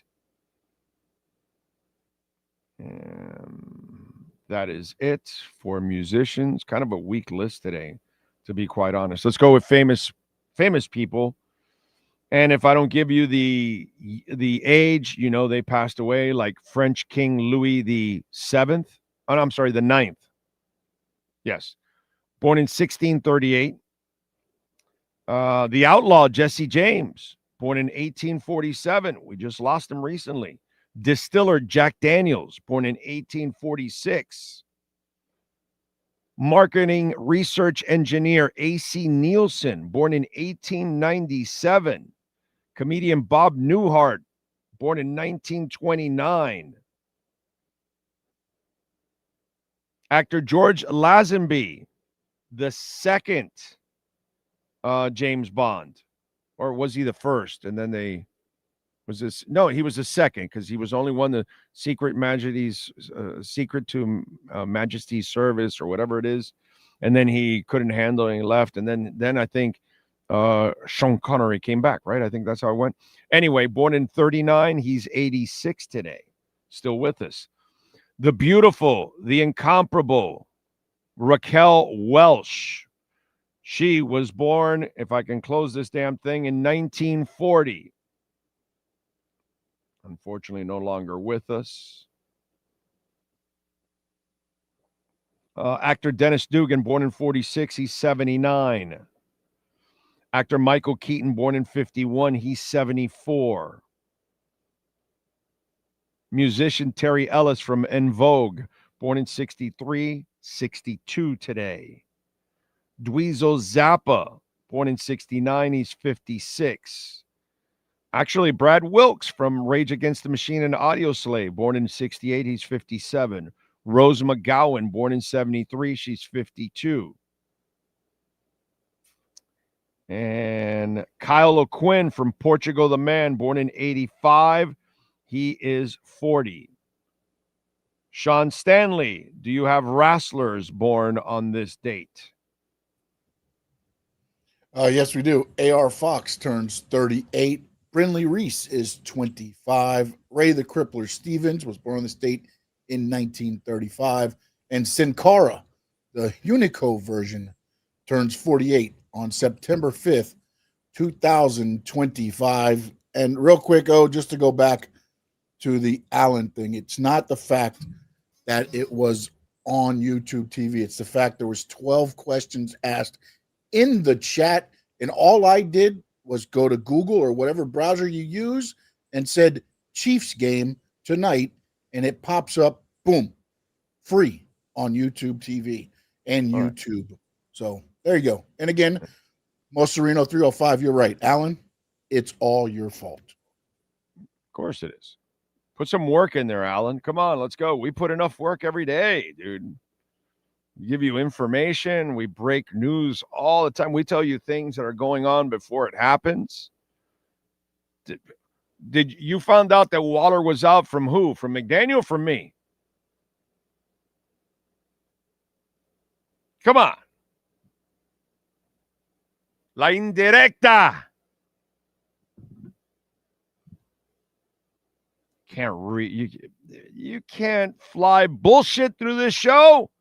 We're going to read right through it. What's wrong with you people? Haircut 100 sounds like a product you put on for thinning hair. Just saying, it does. You're down to 100 strands. You need to grow. Go to Haircut 100. I'm with you there. Let's see. Come on, Big O. Yeah, we need 2 more to get to 100 likes. It's like it's impossible to get the likes. Big O stuck in another middle season. Paul in Connecticut. Yeah, unfortunately, Paul, it kind of looks it. I hope we're wrong, dude. I hope they surprise the shit out of us. By the way, did you guys catch Rodney Harrison interviewing Jalen Hurts before the game? Did you catch that one there, Sean? Last time I checked, Rodney Harrison played this game, right?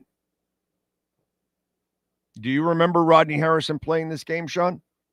Do you remember him playing at a high level for the San Diego Chargers for many years, right? Then he played also for the Patriots. Even, I think they won a title and everything, right? With Rodney, right?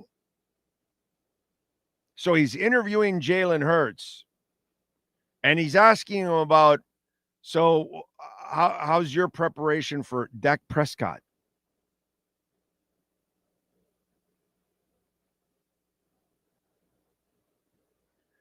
And look, I get it if it's, a novice, a new writer, somebody new in radio that, you're breaking in or whatever, and they go and they see a player or a coach and they get, shell-shocked a little bit and they get nervous and they say something stupid or they ask something stupid. This is a player that's been in the biggest moments. This is a guy that's been in the game. You never ask a quarterback about another quarterback because they don't play against the quarterback. It's kind of what Jalen Hurts was I don't know. He's on that side of him. Like, it's not my job, dude. Like, wow. I saw that with, and it was kind of like, it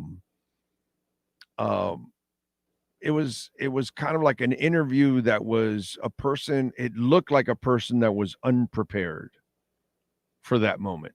And on top of all of that, what most players can't do is ad lib. So you're stuck somewhere and oh, wait a minute. And you got to all of a sudden start talking. And you just can't, Oz, all right. No, you can't Mike McDaniel the bitch. And that's where a lot of players can't do our job. They just can't do our job. You can open the mic and have them spew an opinion. Well, Ryan Clark had a really stupid one yesterday on quarterbacks, wasn't it yesterday? How about that one? See, that's another guy. They had that ladder climb way too fast overall. What was the stupid thing that Ryan Clark said yesterday about quarterbacks? That he kind of insulted other quarterbacks that were pretty freaking great. Let me see here. What do we have? Where is Ryan Clark's stupidity? Here we go. Ryan Clark. I think John Elway was a generational talent. I think Patrick Mahomes is a generational talent. I don't think Tom Brady. I don't think Drew Brees. I don't think Peyton Manning are generational talents. Wow. Because you can't run. See, the thing about Rodney Harrison, and this is where I can grab most players and put them through a fucking wall because they don't know anything about the sport. They don't know anything about history. When John Elway, he could run, why don't you ask Ryan Clark, how did it go against the Niners and the Redskins in the early days when he could run? Generational talent. Couldn't win shit, was choking in every big moment. But you know what? He wasn't choking. It's just he didn't have the team. And then when he got older, that he didn't have to use his legs nearly as much. He had a running game and he had a defense. And he ends up closing out his career with back-to-back titles. So now he's a generational talent. But he would have been a choker with idiots like Ryan Clark because they played the game but really still don't understand everything. I've said this 100,000 times on the show. Okay. I can sit down and talk football with a player and they're going to run circles around me on X's and O's. Okay. Because there's no way I'm going to know X's and O's like they do. I'm not in meetings. I don't get to learn the way that they have the opportunity of learning. So I'm at a disadvantage there. But when it comes to the game itself and the history of the game, 99.9% of the players can hang with me. And most of them will use their emotions when they talk. So then that's when I really roast them. Because then their little fan bullshit comes out. And then that's when I toast you. So this is, it's the examples are endless and I show them all the time. And there's a couple more examples to go. There's a lot to doing this job. And Alan Bernardez would never be able to do it because it takes work. Actually, you have to actually study. You have to really read and watch a lot and know about the history of the game. And so there's a lot of players that they finish playing the game, but they never knew history of the game before, during, or after. Very few of them. So if you don't know the history of the game, you won't have any perspective. And if all you know is what you know, it's not going to be enough. You need to know everything you don't know, everything that's gone on, other things that affected other things, because your examples aren't the only ones. So it kind of helps to be old and to see a lot, because you've been able to gather a lot of information over time. And you actually worked at it, something that Rodney Harrison has not done. Something that Ryan Clark has not done. Something that Teron Armstead will not do. If you want to be a fan, then you really can't do our job. But if you just want to play the game and go in there and play the politics, go ahead, bro. You'll do nicely. You'll do nicely. Nicely. No doubt about that. Kiss ass. Don't piss anybody off. Stay general. It's all good. Anyway, what do you got, Sean? Chris Perkins walked back his tweet. So I want to make sure that we do this correctly, because he put that McD says Waller won't play Sunday. Now, 29 minutes later, he's walked it back and said, sorry, should have said won't likely play. So I want to make sure everybody gets the proper wording on this, because I don't want it to, No shot, Waller plays. I don't care what Perkins says. I don't care what Mike McDaniel says. I clean my ass with what the Miami Dolphins have to say. He's not playing. Okay? He's not playing. They got to play the politics. I don't have to play the politics. Okay? That's it. And by the way, if you ever wanted me to play some politics, would have been good if you wanted to work with me. But if you don't want to work with me, well, that's the way it goes. That's fine. We move on. You know what I'm saying? But I don't need you to do my job. So it's a beautiful thing. It's nice. They need them to do the job. I don't. I don't need to be there. I know as much or more than everybody else on the beat, and I don't have to be there every day. So it's pretty good. I got it pretty good, and so do you, since you get to tune in. We get to give it to you before they even get it. What do you got, bro? You got anything else there?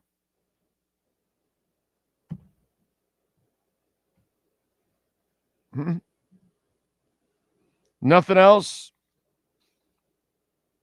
By the way, All Year Cooling. We got to talk about Tommy and all the great people at All Year Cooling. Same-day service and installs, over 350,000 happy customers. Call them toll-free, 888-204-5554. And by the way, they're servicing from Homestead to Vero Beach. That's badass. And they just added Naples.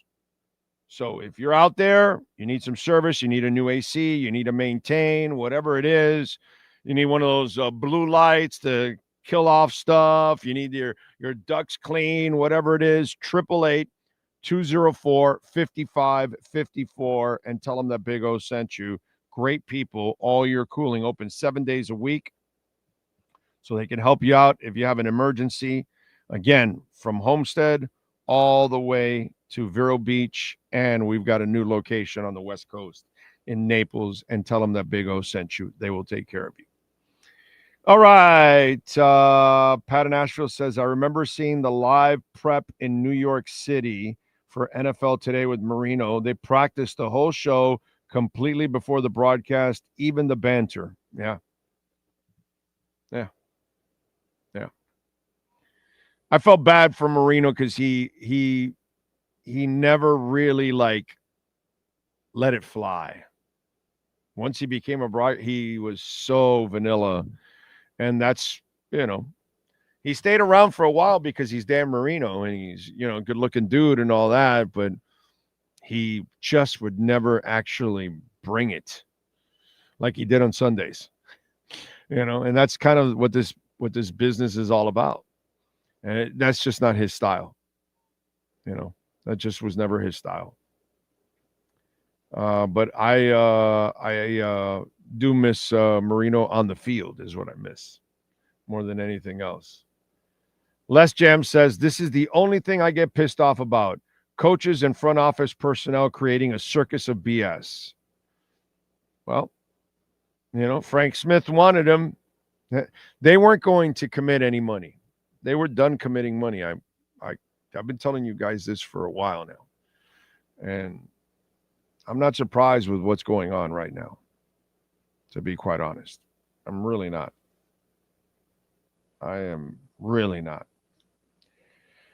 But what are you going to do? I think we'll win. I think it won't be pretty. It won't be a dominating thing. It won't be a clean performance. I think we'll be on the edge of our seats and all that kind of stuff because we have Mike McDaniel and the team is not deep.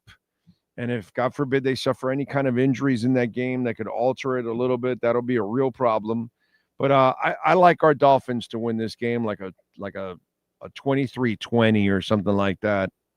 21-17, 19-16, something like that, like a field goal. 3-4 points, a really close game. That's kind of what I'm expecting. I'm not expecting a high-scoring game, overall. But I just feel like Miami has enough to win this game. If somehow or another I'm wrong and they lose, what can I tell you, man? I mean, there are other games that I'm probably going to pick against them, but those are going to be more quality teams. This is not a quality team. Okay, and you lost to them last year. And I don't know how you lost to them last year because your coach is just, is what it is. So let's hope so. We'll be back for the pregame show, and then we'll do, of course, the postgame show. David Furones and Chris Perkins will be joining us. We thank, of course, Manny Navarro and David Furones. If you missed those interviews, you can check them out. We thank the great Sean Stanley. We appreciate all of you that tuned in. You didn't even get us to 100 likes. That just absolutely sucks. But hopefully, those of you watching after will get us to 100 likes. Those of you listening, wherever you're listening to, iTunes, Spotify, Stitcher, please make sure you hit the like button. It is very, very important. Those of you that made a donation, Cash App or Venmo at Cash Big O Show, that is Cash Big O Show, Cash App or Venmo, thank you very much. As always, we appreciate it. We'll see you on Sunday. Same time, same place, same bat channel.